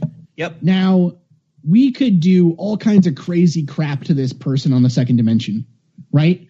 We could put them into a jail by drawing a box around them. And if they were in their second dimensional jail, we could also, as a third dimensional being, pick them out of that jail and put them someplace else, and they would have no idea what the hell happened. Right? You could pluck them out of the second dimension into the third dimension that we exist in, and they would, I don't even know what they would see, but they would freak out, and then we could place them back down someplace else, and to them, they would have traveled a huge distance potentially, but all we did was move them about a short distance in the third dimension, right? Derek, don't go getting any ideas. No. It sounds like this asshole Grays to me. Kind of, right? Now, here's the idea of a wormhole. Imagine you had a sheet of paper that was like whatever, let's say a really long sheet of paper, and you put a dot on one end and a dot on the other end. The time it would take a second dimensional person to travel from the one end of the paper to the other would be very long, right? Because they would have to walk all the way around the paper. But imagine in the third dimension, we folded that paper around and put the two spots one on top of the other. In the second dimension, it would still appear that stick person had to walk all the way around the paper. But if they could access the third dimension, then they could just pop right through the paper to that other dot in a very, very short amount of time. That is literally the idea of a wormhole, that there are some places where our universe is folded in on itself in such a way that travel between two very distant points could actually be performed in much shorter periods of time. Now, if whether or not those actually exist is still completely unknown, but it's a very interesting concept and one that would not be wholly impossible using what we know about the universe right now. You know, that sounds like a great place to put a bar. The wormhole. We gotta find a better name. I don't like drinking any place that's got hole in the name. Would we only serve tequila there? Oh my God! Actually, wormhole works perfectly now. Now we're doing great with our interdimensional bar. Billy Ways is already taken. I checked. Okay, Chris. What about the other? Strangeness topics out there. Lizard people, the paranormal, cryptozoology. So okay, my show and my basic, I would say, I guess, like thesis statement on this stuff, or the thing that makes the show move forward, is the idea that our ideas, our non-scientific ideas, don't actually change all that much. That's actually what differentiates a scientific idea from a non-scientific one. A scientific idea, like Karl Popper would say, a very famous philosopher of science, he would say that science is basically proving hypotheses wrong, and then those hypotheses that stick around long enough that are able to withstand all attempts to prove them wrong, those are probably the closest to the truth that we'll get. So in this way, science is like a chipping away at a big thing of marble to try to get to the underlying, truth of what is under there. Do you know what I mean? Whereas non-scientific idea doesn't really change, just kind of gets morphed. It kind of changes to suit its purpose or its time, but it's an idea that we've kind of always had. And maybe we've had that idea because of, the way that our minds are formed due to language. Maybe it's because of some, innate biological sensibility or something that we have in our mind structure. Maybe it's because it's just the way our society wants us to think. But there are non-scientific ideas that don't change. And so, for instance, one of them is the idea that things can occur without a clear causal chain, right? And so UFOs, that whole discussion we just had about a UFO traveling here, that would be an example of that, right? There have always been stories about beings that are more intelligent than us, or more powerful than us in some way, or just like higher above us in some spiritual sense, that come into your room and take you away at night, right? UFO stories are very, very similar to stories about witches, right? Wait, let's check on Derek. Derek, are you there? Still here. Okay, So it's wait. phenomenal. So the fact that abduction stories, and so your Ancient Aliens hypotheses kind of people would say, well, that's just evidence that it really was aliens that whole time, right? But on the other hand, you could make the same claim, well, how do we know it's not witches? Right? Maybe they've just gotten better at hiding themselves. And so that idea... Yeah, well, the whole Salem witch trial business, that put a damper on, us being in public and stuff like that. Well, of course, yeah. Listen, I understand. You know what's funny is I went to the Salem, because I lived in New England. I lived right, pretty close to Salem, like 30 minutes away. And we used to go to Salem pretty often because I loved it. I mean, it's an awesome town. And we went to the Witchcraft Museum many times, and sometimes they would have a modern day, I don't even know if they would actually consider themselves to be Wiccan, or because there's all kinds of various orders and right. There's all kinds of different things, but for some reason, Katie, my wife, found this very kind of tickling us, I suppose. He was like, it wasn't an actual person. It's like a statue kind of thing, like an animatronic thing. And it's like modern day witchcraft is practiced everywhere, especially in Salem and whatever. And the animatronic robot is like, you can call us witches or wizards or whatever, but never warlock. Warlock is one who is treacherous. and so someone who programmed that has been watching Charmed. Well, so I always call Katie a warlock now. She is one who is treacherous. Hey, you know what? If it works. It's good. If it doesn't get you killed. Yeah. No, we're good. It's our whole thing. So anyways, I think that there are a lot of really interesting paranormal or cryptozoological or just weird claims that don't change, that keep coming back, and finding out why they come back and what kind of the change in history of those ideas is to me really, really fascinating. So I would say honestly, like probably my favorite paranormal sort of thing to talk about or read about or whatever is probably ghosts, actually.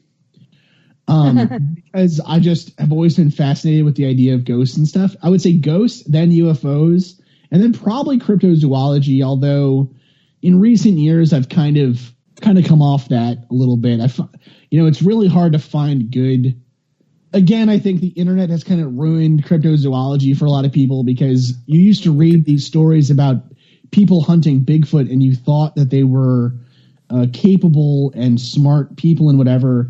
And it turns out it's a bunch of dumbasses getting drunk in the woods, and and yelling at each other and stuff. I mean, it's very unfortunate. You have people like Jeff Meldrum who are extremely smart and I think very, what's the word, I suppose, very, acting in good faith and really believes this and thinks there's good evidence for it and everything.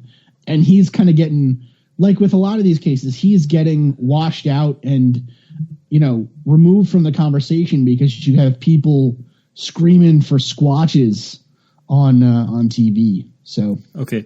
Let me just interject there. So you said Bigfoot, so that means everyone needs to take a drink right now. Also, what do we mean by cryptozoology or cryptoids? Perhaps we should define our term. Yeah, so cryptozoology is sort of the hunt for mythological or previously undiscovered species. So it's kind of interesting. They like to make a distinction in the field of cryptozoology, I found, between looking for, if you're looking for a new type of frog, you're not really looking for a cryptid. But if you're looking for a bat demon, you are.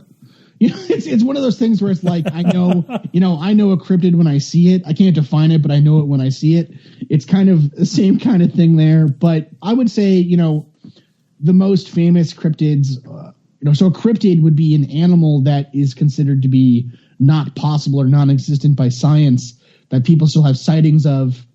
And cryptozoology then would be the study or the attempt to find these things. Probably the most famous of these is Bigfoot, or the Yeti, or abominable snowman. There's also, Nessie. There's Champ in Lake Champlain, kind of a famous Canadian American mixed. We kind of share him on weekends and stuff, which is cool. He has a Nexus card, by the way. Yeah. Oh, there's did eventually find the coelacanths. I'm probably mispronouncing that. Coelacanth, right? Coelacanth. Yeah.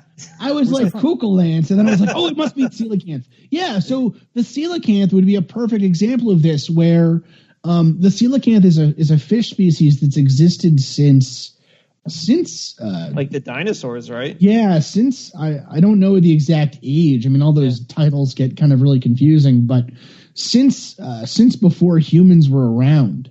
And the coelacanth was thought to be a myth. They thought that it could not currently exist, despite some sightings, some like sporadic sightings of it. And then they ended up finding them alive, and now they're a known species. And there are actually a couple of other cases. There's a few cases like that. The coelacanth is probably the most famous one. But really, we're finding new species of different things all the time. The problem is that we don't find all that often completely new species of mammals, right? We find species of fish and of reptiles and of insects and plants and amphibians and all that. But finding a large, the idea that there's some large primate or a large mammal generally out there still, or even just any kind of large animal out there still that we haven't discovered, there's less and less places for those things to exist.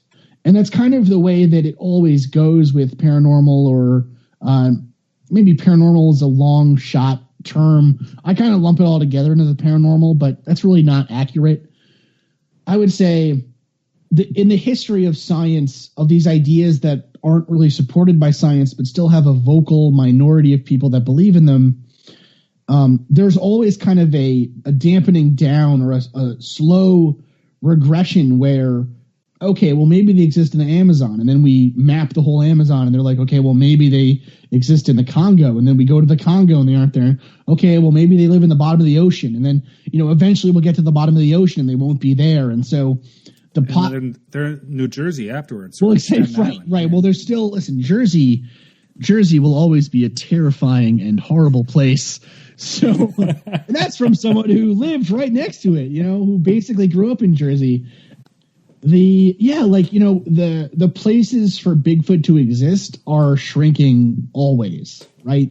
And we're not, there's actually really recently a very interesting video of someone had an eagle cam, a thing to look at a bald eagle nest of chicks, and they caught a big bipedal creature walking by and kind of looking to scratch his back or something. Then he walks away, he or she, I suppose, but they don't know what it was. But people say, well, maybe it was someone that knew that the camera was there or whatever. Or, evidence like that is sort of what I think people would expect to find.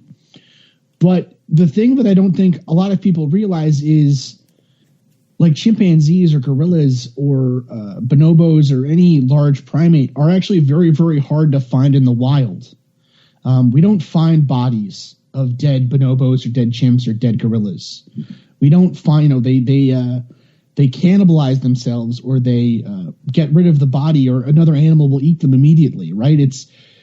We don't find tracks necessarily, or a scat or whatever. It sounds like a dating scene, and at least I want her. It's hard to. It's the fact that we don't find evidence for them, I don't think is evidence that they don't exist. But again, they probably don't exist. Okay, so is there a tie between cryptozoology, cryptoids, Bigfoot, and the UFO phenomenon? Oh, of course there is. I mean, so one thing that's become kind of funny, I don't know, it's funny or it's I don't know what it is in recent years is the idea of what's kind of called the grand unified theory of the paranormal. And what that is this idea that it's all tied together, right? It all has to fit. And just like we're trying to get all of science to fit a grand unified theory of regressive science, biology, economics and sociology and anthropology and psychology all kind of regress and reduce down to neurology, and then neurology reduces to biochemistry, then biochemistry reduces to statistical thermodynamics, and that reduces to physics, and on and on and on. The idea is that the paranormal also reduces in that way because it is also a science. And that's kind of missing the point. And in some cases, what that means then is that in some cases they try to regress it to the point or reduce it to the point where it becomes reducible to physical things. So for instance, on a lot of ghost TV shows, you see people going out there with EMP readers and gamma radiation counters and all kinds of things in the hope or the idea that ghosts must be some physical thing, right? Yeah. When I go ghost hunting, I bring my spirits, just saying. It's kind of a reduction, right? It means that ghosts are no longer a soul or a spirit or something. They're just an electronic anomaly, And so again, it's part of that whole chipping away of this paranormal idea. Some paranormal ideas eventually go away and then reemerge as something else. And so actually I think ghosts are slowly going the way of the witch, but just as the witch did, I think ghost stories are starting to reappear as UFO stories, or starting to reappear as encounters with extra dimensional beings, right? We have shadow people stories and stuff like that. I think that's all just, again, we don't want to get rid of this idea, or we can't, or whatever. And so we just keep putting it out there in a different way.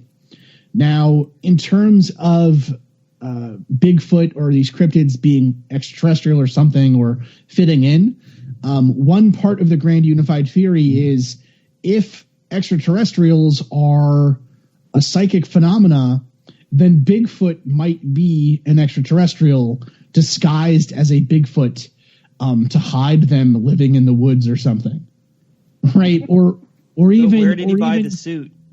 I don't think he bought the suit. I think he's tricking us. Or another one of my favorites is that Bigfoot was made by extraterrestrials initially to act as like a slave species for them when they were here. And then they made humans as like a more perfect version of themselves and then left us here to our own devices. So I don't know. I guess once the aliens left, Bigfoot was like, "Oh, I'm out of here." He decided to get back to the woods so he could knock sticks together and scare campers or whatever. This gets us back to the theory that the aliens are assholes. Yeah. They made Bigfoot and they never taught him how to shave. What jerks! It's terrible, all that chafing out in the woods. Terrible news. So that's the thing is, it all becomes a big mishmash of stuff, and that's a big problem. Again, is if it all fits together, then none of it fits, and it's not a good. I don't think it's a good look. I don't think it's a good way of doing. Even if none of this stuff is true, it's certainly not a good way to talk about it, at least, because it's not useful. It's not helpful, in my mind. Speaking of unhelpful ideas, this is let's say this is the last point for this discussion because it's running long. What's this lizard people thing all about? So, remember, Joel. Oh, Joel. Yeah. Oh, I brought up the reptilians. You sweet summer child. You sweet summer child. Okay. So, you got your gray aliens. They're from Zeta Reticuli, supposedly. Right. You also have your Nordic type aliens that supposedly are from Venus. And let me say that we thought they were from Venus before we knew what Venus's surface was.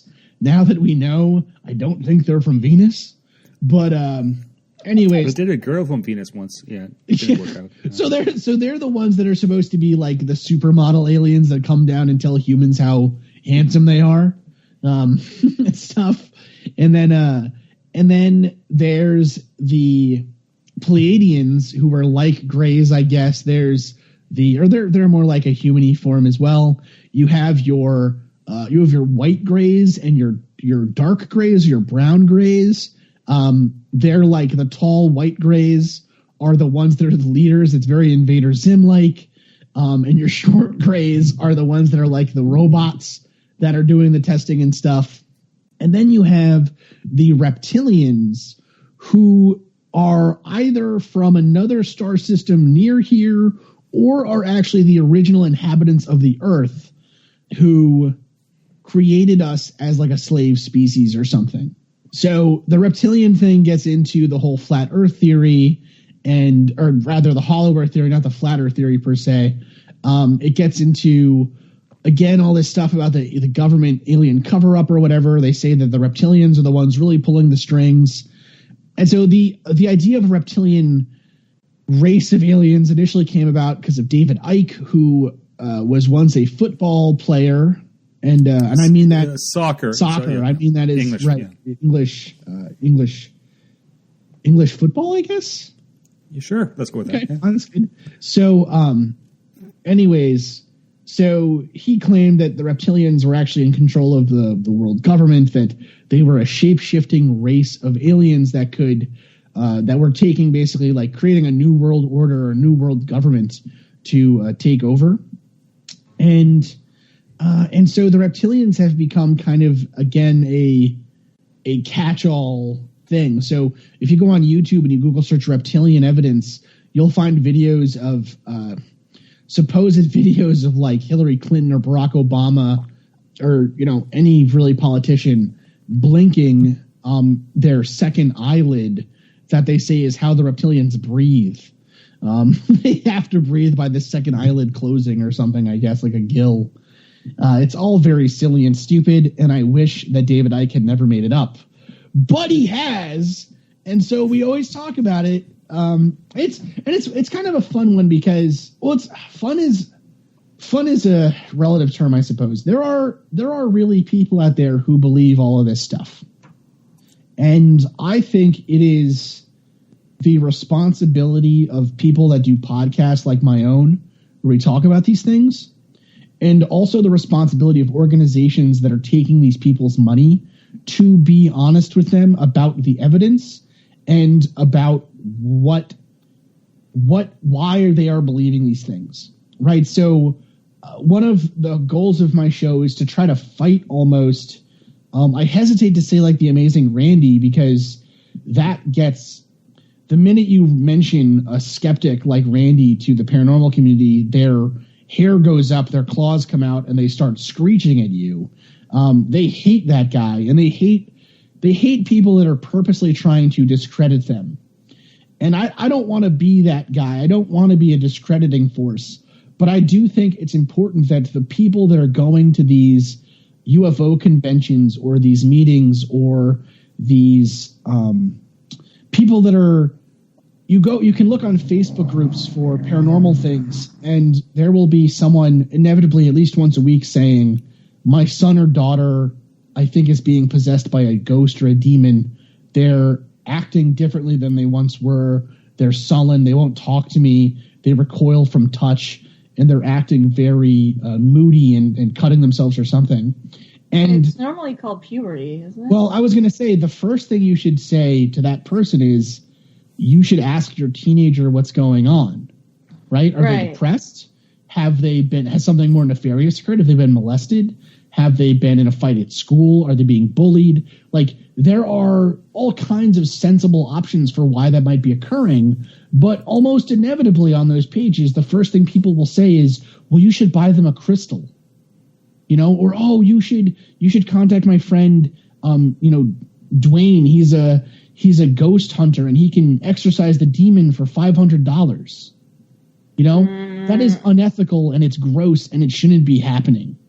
And so I hope that by giving people the tools to at least pick apart the science of these claims, they can more seriously understand them for themselves and choose to either still believe this stuff if they want, because that's their choice, but also to have all the facts before they make a decision. You know what I mean? Yeah, here. And yeah, I agree. Yeah, and I think it is important because there are people that are there. You know, the idea of one of my least favorite arguments is when people say, "Well, who does it hurt that they believe the wrong thing?" Right? Like, who does it hurt if my grandma believes that global warming is a hoax perpetrated by the Chinese? Like, who does it hurt? Well, it's going to hurt our kids. You know, it hurts us. It's going to hurt us soon. It hurts the world. Sometimes believing the wrong thing, like there are some things that there are no opinions about. It's just a fact or it's not a fact, you know? And in some of these cases, I think there's a lot of wiggle room for people to take advantage of others, and I don't think that should be going on. Right. So, anyways, that's my soapbox. I love you, Chris. I agree with you completely, okay? Thank you, man. And we've never met in real life. We've got to change that soon. I know. There are so many cool people that I have on. I can honestly do a whole tour of the world meeting cool people that I've made friends with from podcasting. You know, I mean, it's amazing. I think we may be the closest to each other of all the people that I want to meet in podcasting. Maybe. Oh yeah. There's a couple. Actually, it actually was really cool. I had a really great interaction with a fan and actually a person who's been helping with some research or will be helping soon, I believe. And him and his wife and his son, we got to meet them at a coffee house here in St. Paul, and it was awesome. It was so cool. And then I have another kind of fan meetup scheduled for around Christmas time. And so, you know, if you're listening to the show and you're in the Twin Cities area or near, you know, hit me up, man. I'd love to buy you a drink and pick your brain about ghosts and stuff. Yeah, I'm in Ottawa, Ontario, Canada right now, so the same goes for me. I know Carrie's in Burbank, and Derek, Mars or Pennsylvania. Jupiter? Oh, Pennsylvania, right. Nice. And I don't have the passport. You should get one. Listen, it's a 6-hour drive north, okay? Derek, come visit me in Ottawa. I would recommend the summer. Ottawa is the best. I love Ottawa. It's actually where my dad grew up. So I have a lot of relatives that still live around there. Actually, our family's kind of spread out all over the place now. We have a couple people in Mexico. We have people in the U.S. We have people in New Brunswick, over in almost near Alberta as well, and then we have people that are still in Ottawa or Quebec. And it's really cool, man. I mean, I love going up there and visiting and getting to eat all the cool candy you guys get that we don't get down here. It's funny, Chris, because I'm actually dual. I grew up in the Niagara Falls. My dad was Canadian. My mom was American. I was born in Canada. Okay. So most of my relatives who are still alive is in the States. Oh, They're in New York, Pennsylvania, and now Arizona. So, yeah. So I'm spending much of my free time in the U.S. Oh, interesting. Well, you know what, man? Hey, listen, you ever instead of going south and I guess from your perspective, going south and west, you could go south. No, I guess whatever. South and west, you could come over to here, and we'll get you some beer and some food. Be a good time. Listen, I flew through St. Paul's before, so like a day like layover. Yeah, sure. Possible. Yeah. Hey, absolutely. You know what? And that goes for you as well. Everyone else here and everyone listening. You know, love doing meetups and stuff. It's a lot of fun. Okay. Yeah. Chris, let me ask you this, Chris. Besides your own podcast, which is great, the Mad Scientist podcast, and besides Astonishing Legends, which is a legend in itself, what other podcasts out there you would recommend? Oh man, so many. So we're part of the Dark Myths Collective, and I would suggest checking out all the shows on Dark Myths. They're all amazing. We have a very high standard for what shows get in. And so if they're on our website, if they're on our list, they're high quality. I would check out as well Pints and Puzzles, who is a show. TJ, we actually started our podcast at around the same time. And TJ is the person who got me my first microphone. So very thankful for having TJ be a fan and a friend. And his show is really good. I would check out particularly Hillbilly Horror Stories, Not Alone podcast, Pleasing Terrors, and The Conspirators.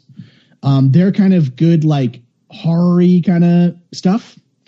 I would also check out The Eastern Border, which is a really cool Soviet history show. And then if you're into kind of like cosmic horror or just kind of various like storytelling kind of stuff, I would check out Twilight Histories, People's Guide to the Cthulhu Mythos, and there's a whole bunch of them there on the site. Secret Transmissions, Pleasing. I think I said Pleasing Terrors already, but Twisted Philly is phenomenal. Another great show.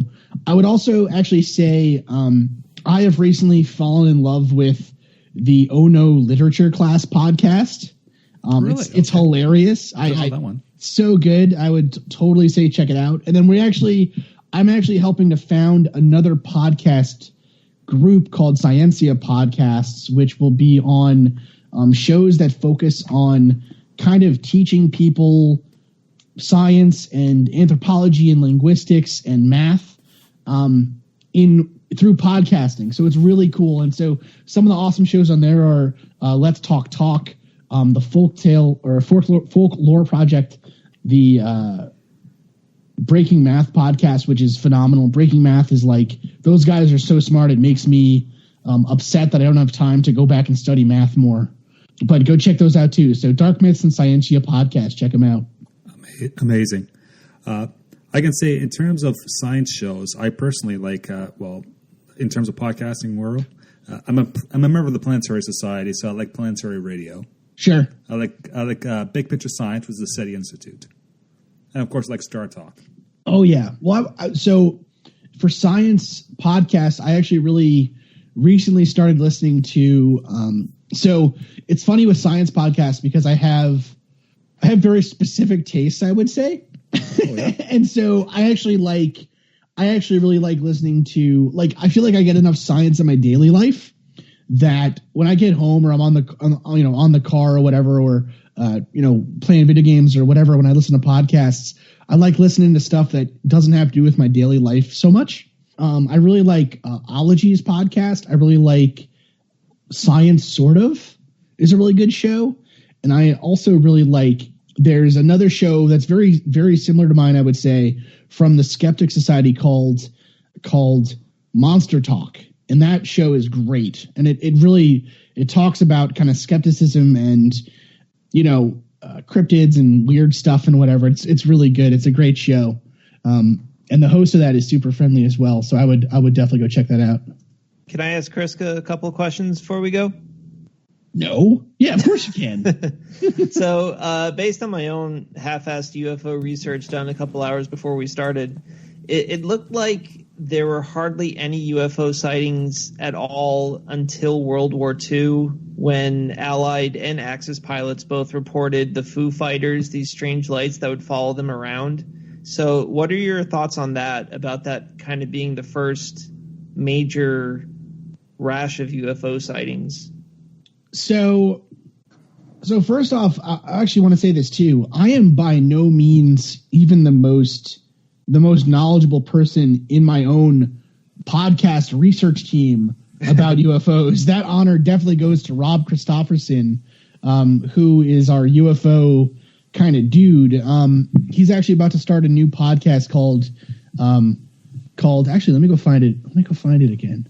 But it's going to be a good one. I'm thinking for sure, because his depth of knowledge on this is like ridiculous. I mean, he really knows more about this than anyone I've ever met. Rob Christofferson, you can find him. The show is going to be called Our Strange Skies. And I'm super excited. It's you can find it by looking at our Twitter page. He's always on there and stuff, and he's definitely helping us. He's definitely helping us a whole lot with our research for our show. So Our Strange Skies, and there's actually another really good one by Ryan Sprague, who is a great UFO researcher, I would say. And his show is called Somewhere in the Skies, and that's another really good one. So anyways, to get into it more, the rash of sightings with the Foo Fighters and stuff, I do find it pretty interesting that was kind of the first time. So that also coincides with the first time where we were really seriously working on experimental aircraft. right? I mean, we were starting to develop stealth technology in bombers and stuff, and also doing all these secret tests of atomic weapons and how to deploy them and things. And so I don't think that it is out of the realm of possibility that a lot of those sightings had to do with our own U.S. military aircraft. At the same time, though, I think there's something particularly, I don't know why this is true, but at least in the history of the recent period, there's something about Nazi Germany that seems to make it very accessible for people to put paranormal or conspiracy or UFO related claims onto the Third Reich, right? Like, I think because of the enormity of the evil that they did, and because of the almost strange methods and ideas that were espoused by Hitler and Himmler and things, that, you know, and they're kind of callback to mythology and stuff and the Vril Society and whatever, like all of that, I think, makes it easy to put paranormal claims onto Nazis and onto World War II Germany. So, let me interrupt there. Sorry, Chris. So we use the word Nazi, so please drink. Oh. and continue, Chris. Yes, sir. I do not see a drink in front of me, though. Yeah, shame on you, Derek. Yeah, you can fix that, Derek. So anyways, I would say that a big part of that too was fear about what Hitler was working on, right? We knew that he had these scientists and they were working on rocketry, and, you know, they seemed to be so far advanced of us that I think people expected that they were working on something like a special type of fighter or whatever. And the thing is too, I think a thing that we as a people kind of are always really bad at is figuring how long it'll take for new technologies to take hold. Right. So I was watching the other day Blade Runner for the first time, actually, and they're showing the year like 2001 or whatever as this like hellscape, you know, and that movie was 2019, but still that movie was, that's so soon. Right. And I know it's set in LA, which makes me nervous. Yeah, absolutely. Oh, hey, yeah, you should be careful. Yeah, and I want my flying cars. Yeah. Well, so it's a podcast joke. Okay. And that's the whole thing, right? Like, we're always really bad at predicting what the future will look like. And so I think people at the time thought that the Nazis must be working on something like a flying ship or whatever, the kind of stuff that they saw in the Jetsons, or, you know, like, people always expect that stuff to be right around the corner, and it never is.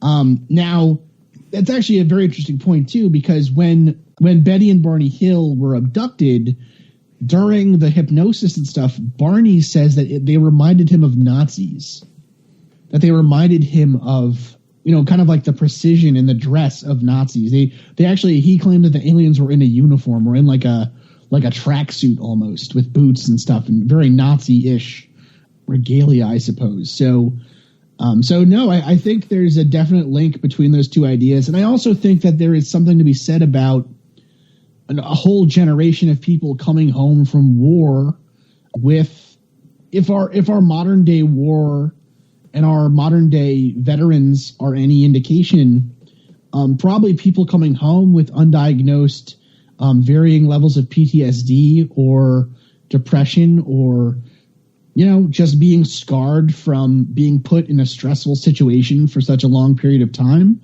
and seeing carnage and seeing war.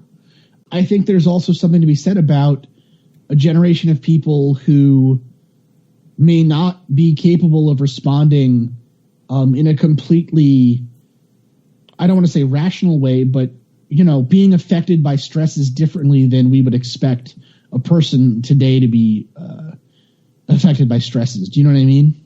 Uh-huh.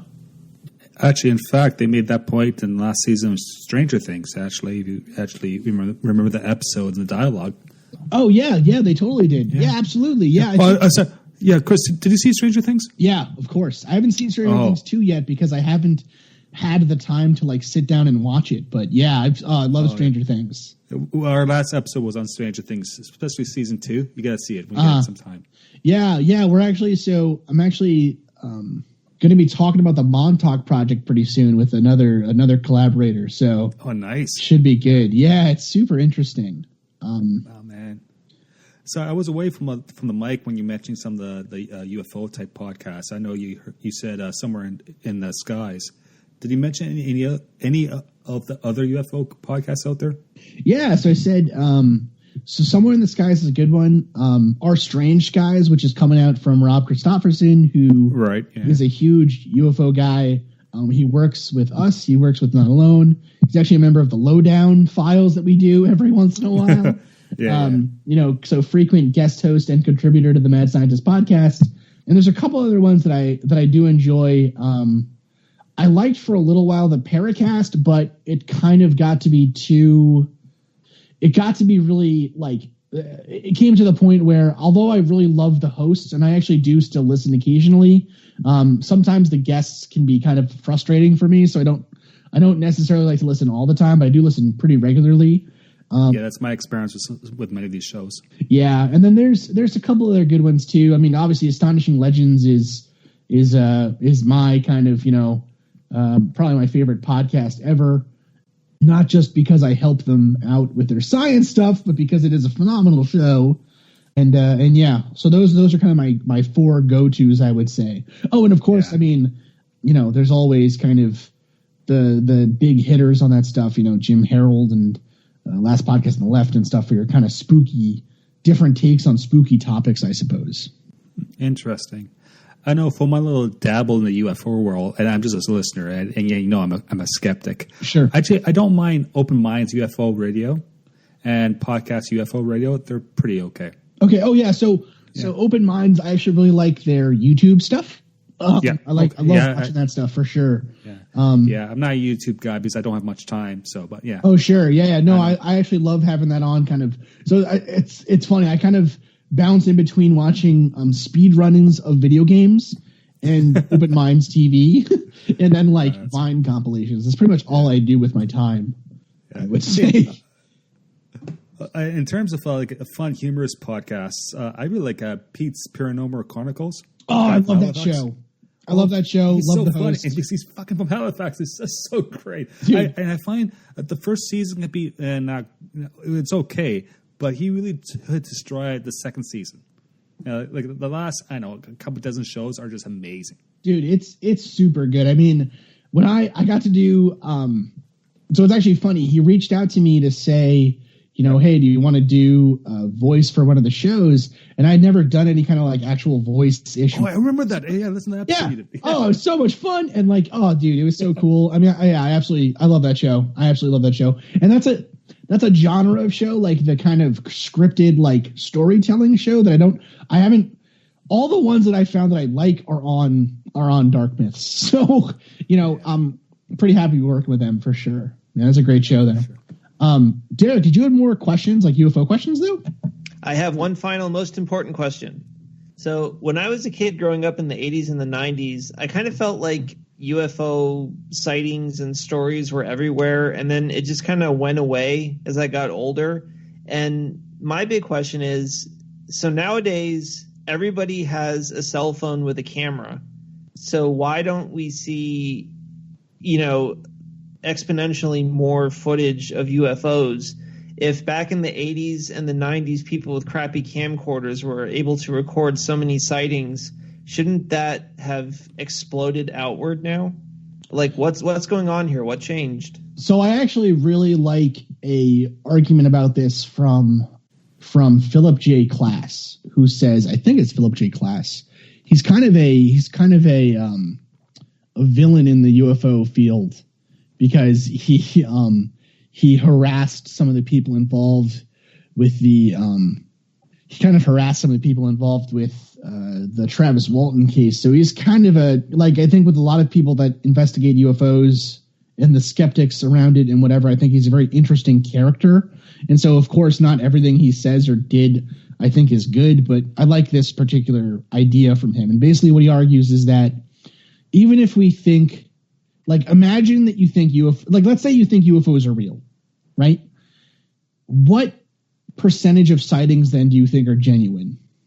And that's a legitimate question for you guys. Like, what percentage of sightings, if you think UFOs are real, if there's a real phenomenon like this, what percentage of sightings do you think are genuine sightings? I have 2%. no idea. No idea, yeah. Yeah, I'm very jaded and cynical, so yeah, about 2%. 2%. Okay. I would say I'm right around there with you, Joel. Like 2% is probably right there, right? If you don't think that they're real, then 0%, right? Let's say you get 1,000 UFO cases a year, right? The difference between 2% true and 0% true is not all that much, right? Still, the vast majority of reports are fake, are false reports. Now, and whether that's false because someone's making it up, because they took a picture of something they don't know, but it actually is identifiable, that they saw something and mistook it, that they dreamed it, that they, whatever, were drunk, any of those things, any of those possibilities could contribute to that number of false sightings. I would actually argue that the prevalence of cell phones, the reason why, and actually the idea that we're not seeing as many sightings now is false. You can actually go to, so first off, there's a couple problems. There's not really anywhere to report sightings officially.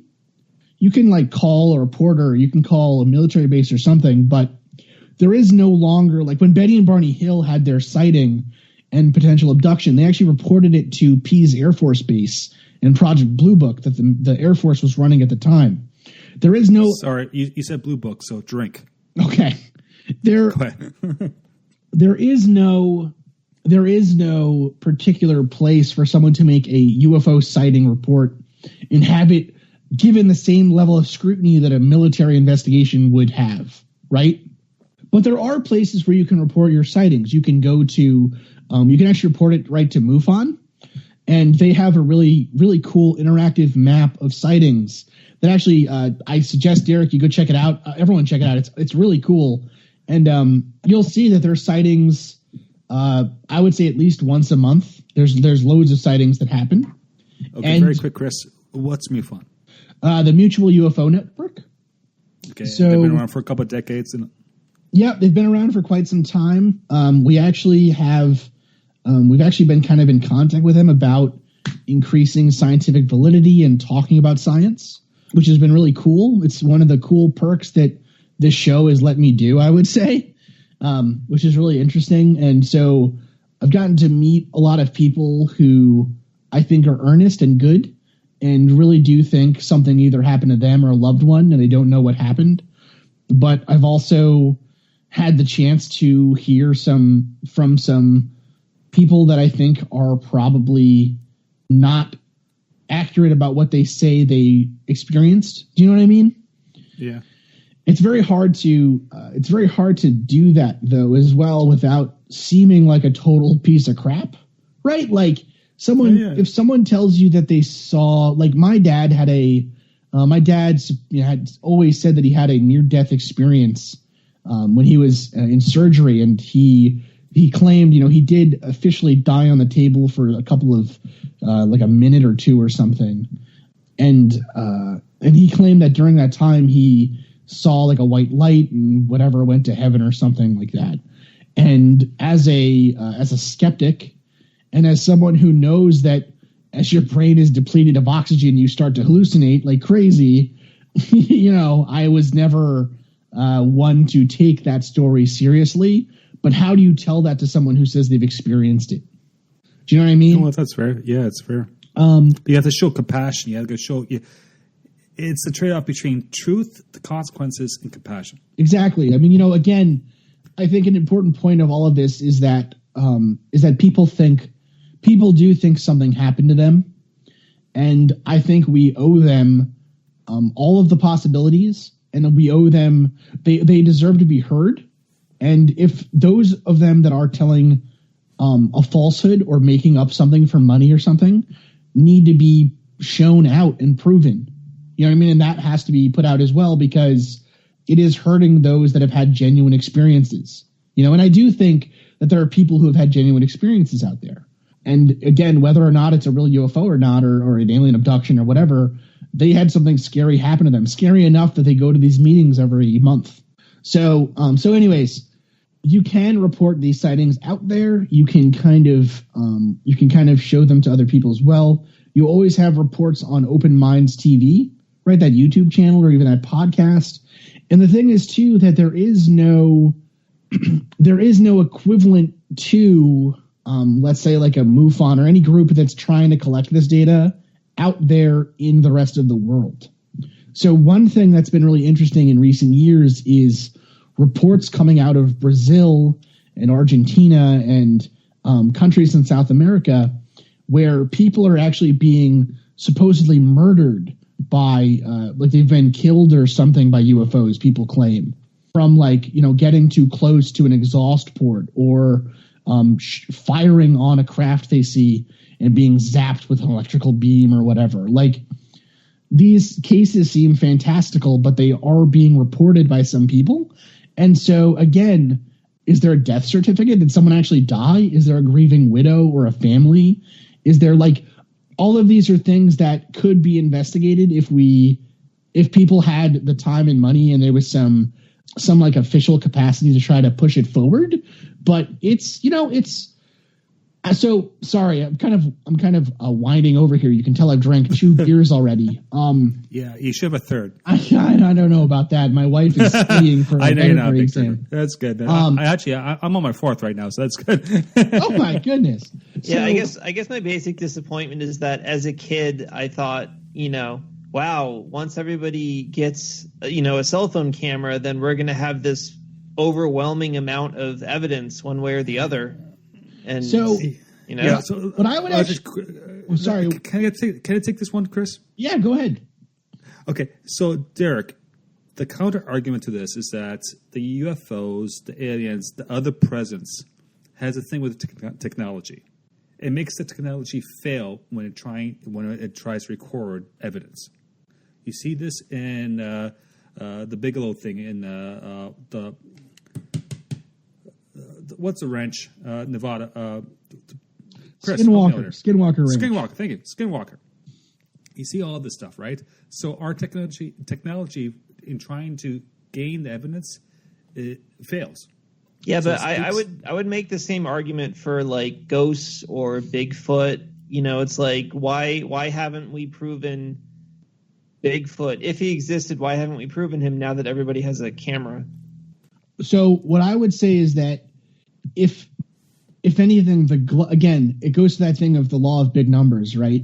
If you have, or the law of big numbers, I guess is a misnomer in this case, but if you have, if you only have 1 to 2% of reports as being genuine, then I would actually argue that what cell phone cameras are doing is actually lowering the number of false positives, because people can go back and look at what they thought was a UFO, but turns out to be an aircraft or just a light or whatever. Do you know what I'm saying? Uh-huh. So it's like, actually, cell phones have in some ways, by having everyone able to record what they see very quickly, I think it actually lowers the amount of bad data we're getting. And so that actually, to me, again, like, I think there should be some method to, like, I haven't looked at all the data, right? I don't think anyone really has looked at all the data. So if there was some way to go through the archives of these sighting reports and whatever, and actually look for telltale signs of, and telltale signs is a bit of a wrong wording as well. Look for cases that are completely unambiguous as being something unexplained, right? So we're looking for cases where, there were more than one witness, where there was some physical evidence left behind, where there were there were people that corroborated seeing something somewhere else at the time, where the person is trustworthy and sober in all forms of that word and careful and diligent and whatever. I think there should be some way to go through and be able to throw away even cases that are kind of good, but still leave some room for wiggle, maybe they're making it up, whatever. I think there has to be some way to point out, okay, we have 5 or 10 cases that we think are rock solid. And these are the ones we should be looking at if we really want to look at this thing in any serious way, right? So, I would argue that cell phone cameras and things have, if anything, lowered the amount of bad data and allowed people to reconsider what they thought they saw and not report it then if they think that there is no real good evidence for it. So I don't know, but I'm with you though. I mean, it's one of those disappointments where, everyone has a cell phone now. So why aren't we seeing evidence of, everyone's got a cell phone. Why aren't we seeing evidence of these things they're seeing? Right. But a lot of people, when they, again, like what Joel was saying, when they have these encounters, they say, the UFO made my cell phone not work, or I was so afraid in the moment that I didn't think to take a photo, right? I mean, you can ask the same question of, everyone's got a cell phone. Why aren't more victims of violent crime taking pictures of their assailants, right? That's a good point.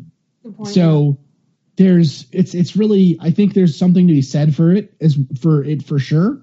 And I think that there is something to be said for a more subtle form of that argument, which would be there are so many people out there researching with so much money and equipment that why aren't they coming up with better evidence than they had in the past, right? Yeah. But for the everyday person, I think it's, we got to take into account too, people, if I saw a UFO, I'd probably pee my pants. I'd be like, oh, I'm so excited. And then I wouldn't take a picture. So. Yeah. I'll probably just take, I'll collect the evidence. That's what I do. But Derek, Skinwalker, I said Nevada. I think I meant Utah, right? Google it. It's an interesting rabbit hole to go down. Okay. Yeah, Skinwalker Ranch is probably one of those cases that I would actually consider to be near a slam dunk. It's one of the ones that I find to be the most compelling. We could do a whole episode or series on it alone, but the basic gist is that this family owned a ranch in Utah that has historically supposedly been considered haunted by the local Native American tribes, the Uinta people. And these people moved onto this ranch and they slowly started to find that their cattle were being mutilated.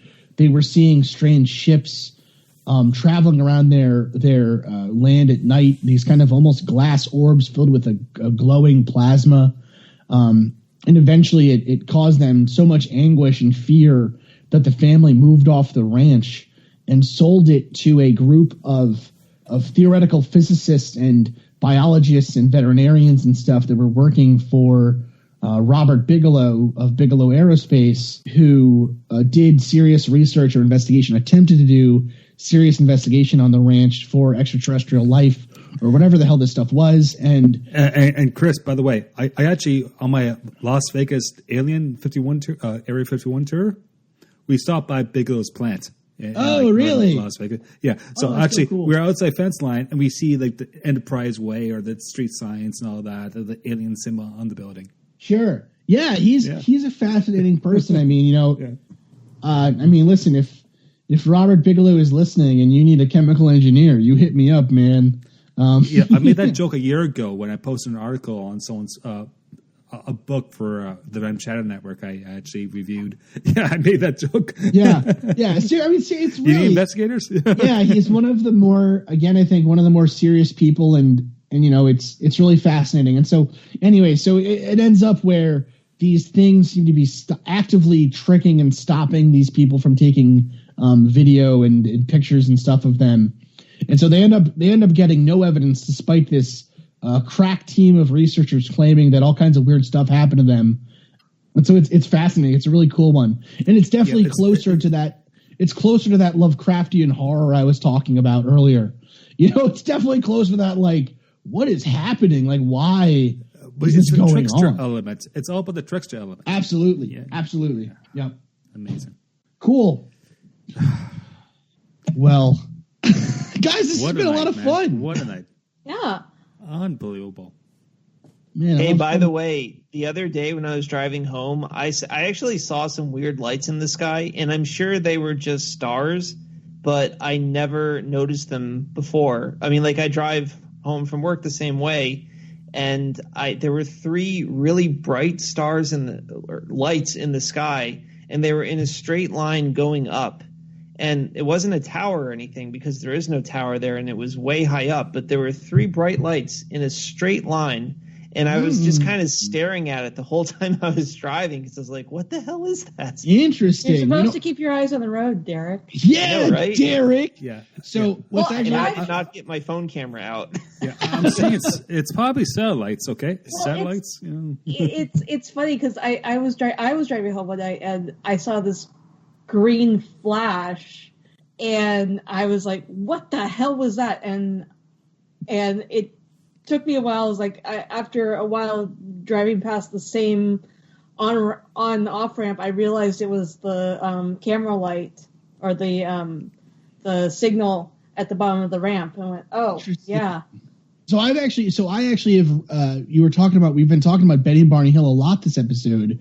I actually lived really close to where their sighting happened, and I have had experiences driving along those dark roads of New Hampshire late at night after a long day at work, where you see a light and you're like, why is that moving that way? And then as you get closer, you realize, oh, it's a mountain. It's on a mountain, and I couldn't see the mountain in the background because it's so dark. Right. It's super, super, I think, easy to mistake things in the distance at nighttime for weirdly moving shapes, and really it's just a trick of perspective, but but it's really interesting actually. So we're trying to start collecting our own evidence almost. Right. So if anyone listening has ever had an experience or has seen something, let us know.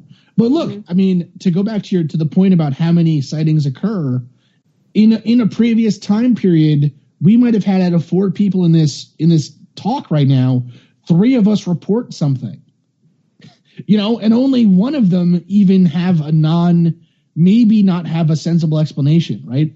And I mean, Derek, you probably just statistically probably didn't see a UFO, but you never know. Definitely. If you get visited by a gray bald man with big eyes, you have to let us know. Well, Joel is a little pasty. Oh my goodness! God, let's not mention that. So actually, really quick. Thanks. Really quick before we end, one really funny aspect of all these cases is that you have aliens. If you believe some of these cases, aliens are trying to act human but don't really know how.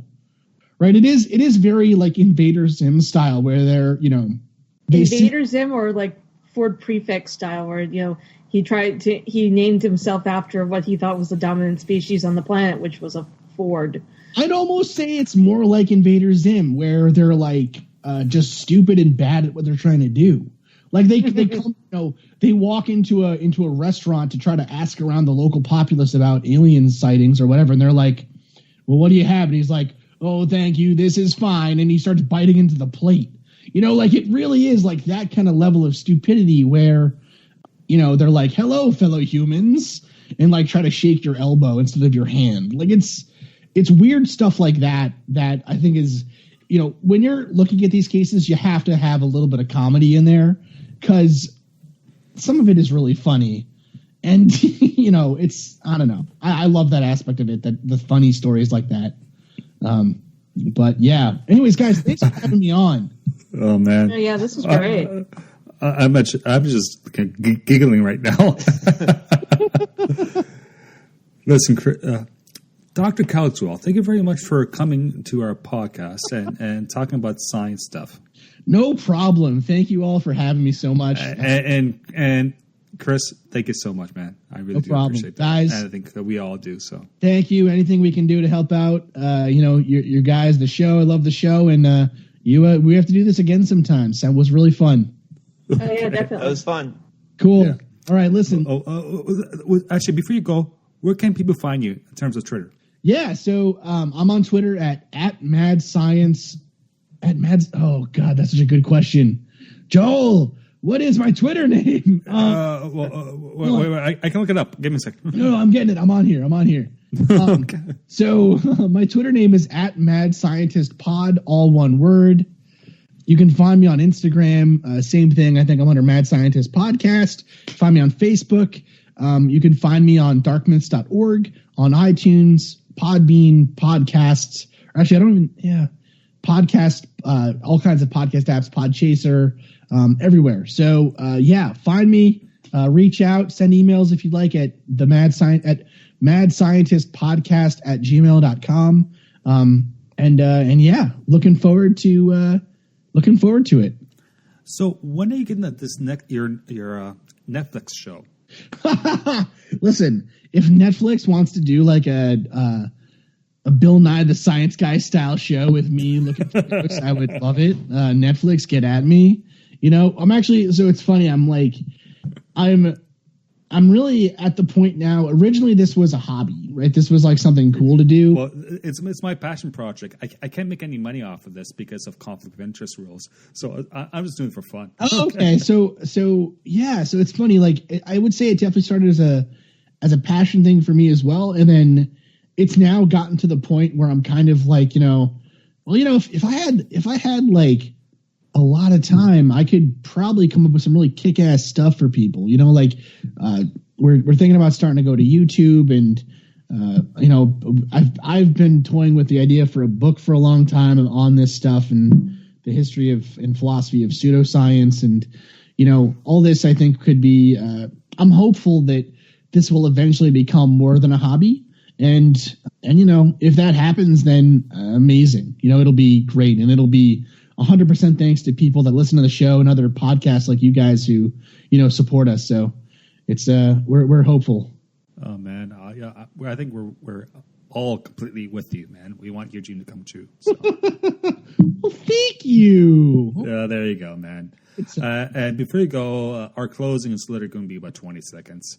So I'm at Joel_Welch at Twitter. Carrie, what's your Twitter address? My Twitter handle is Carrie Blackfire42. That's Keri Blackfire42. And Derek? At Derek J. Beebe.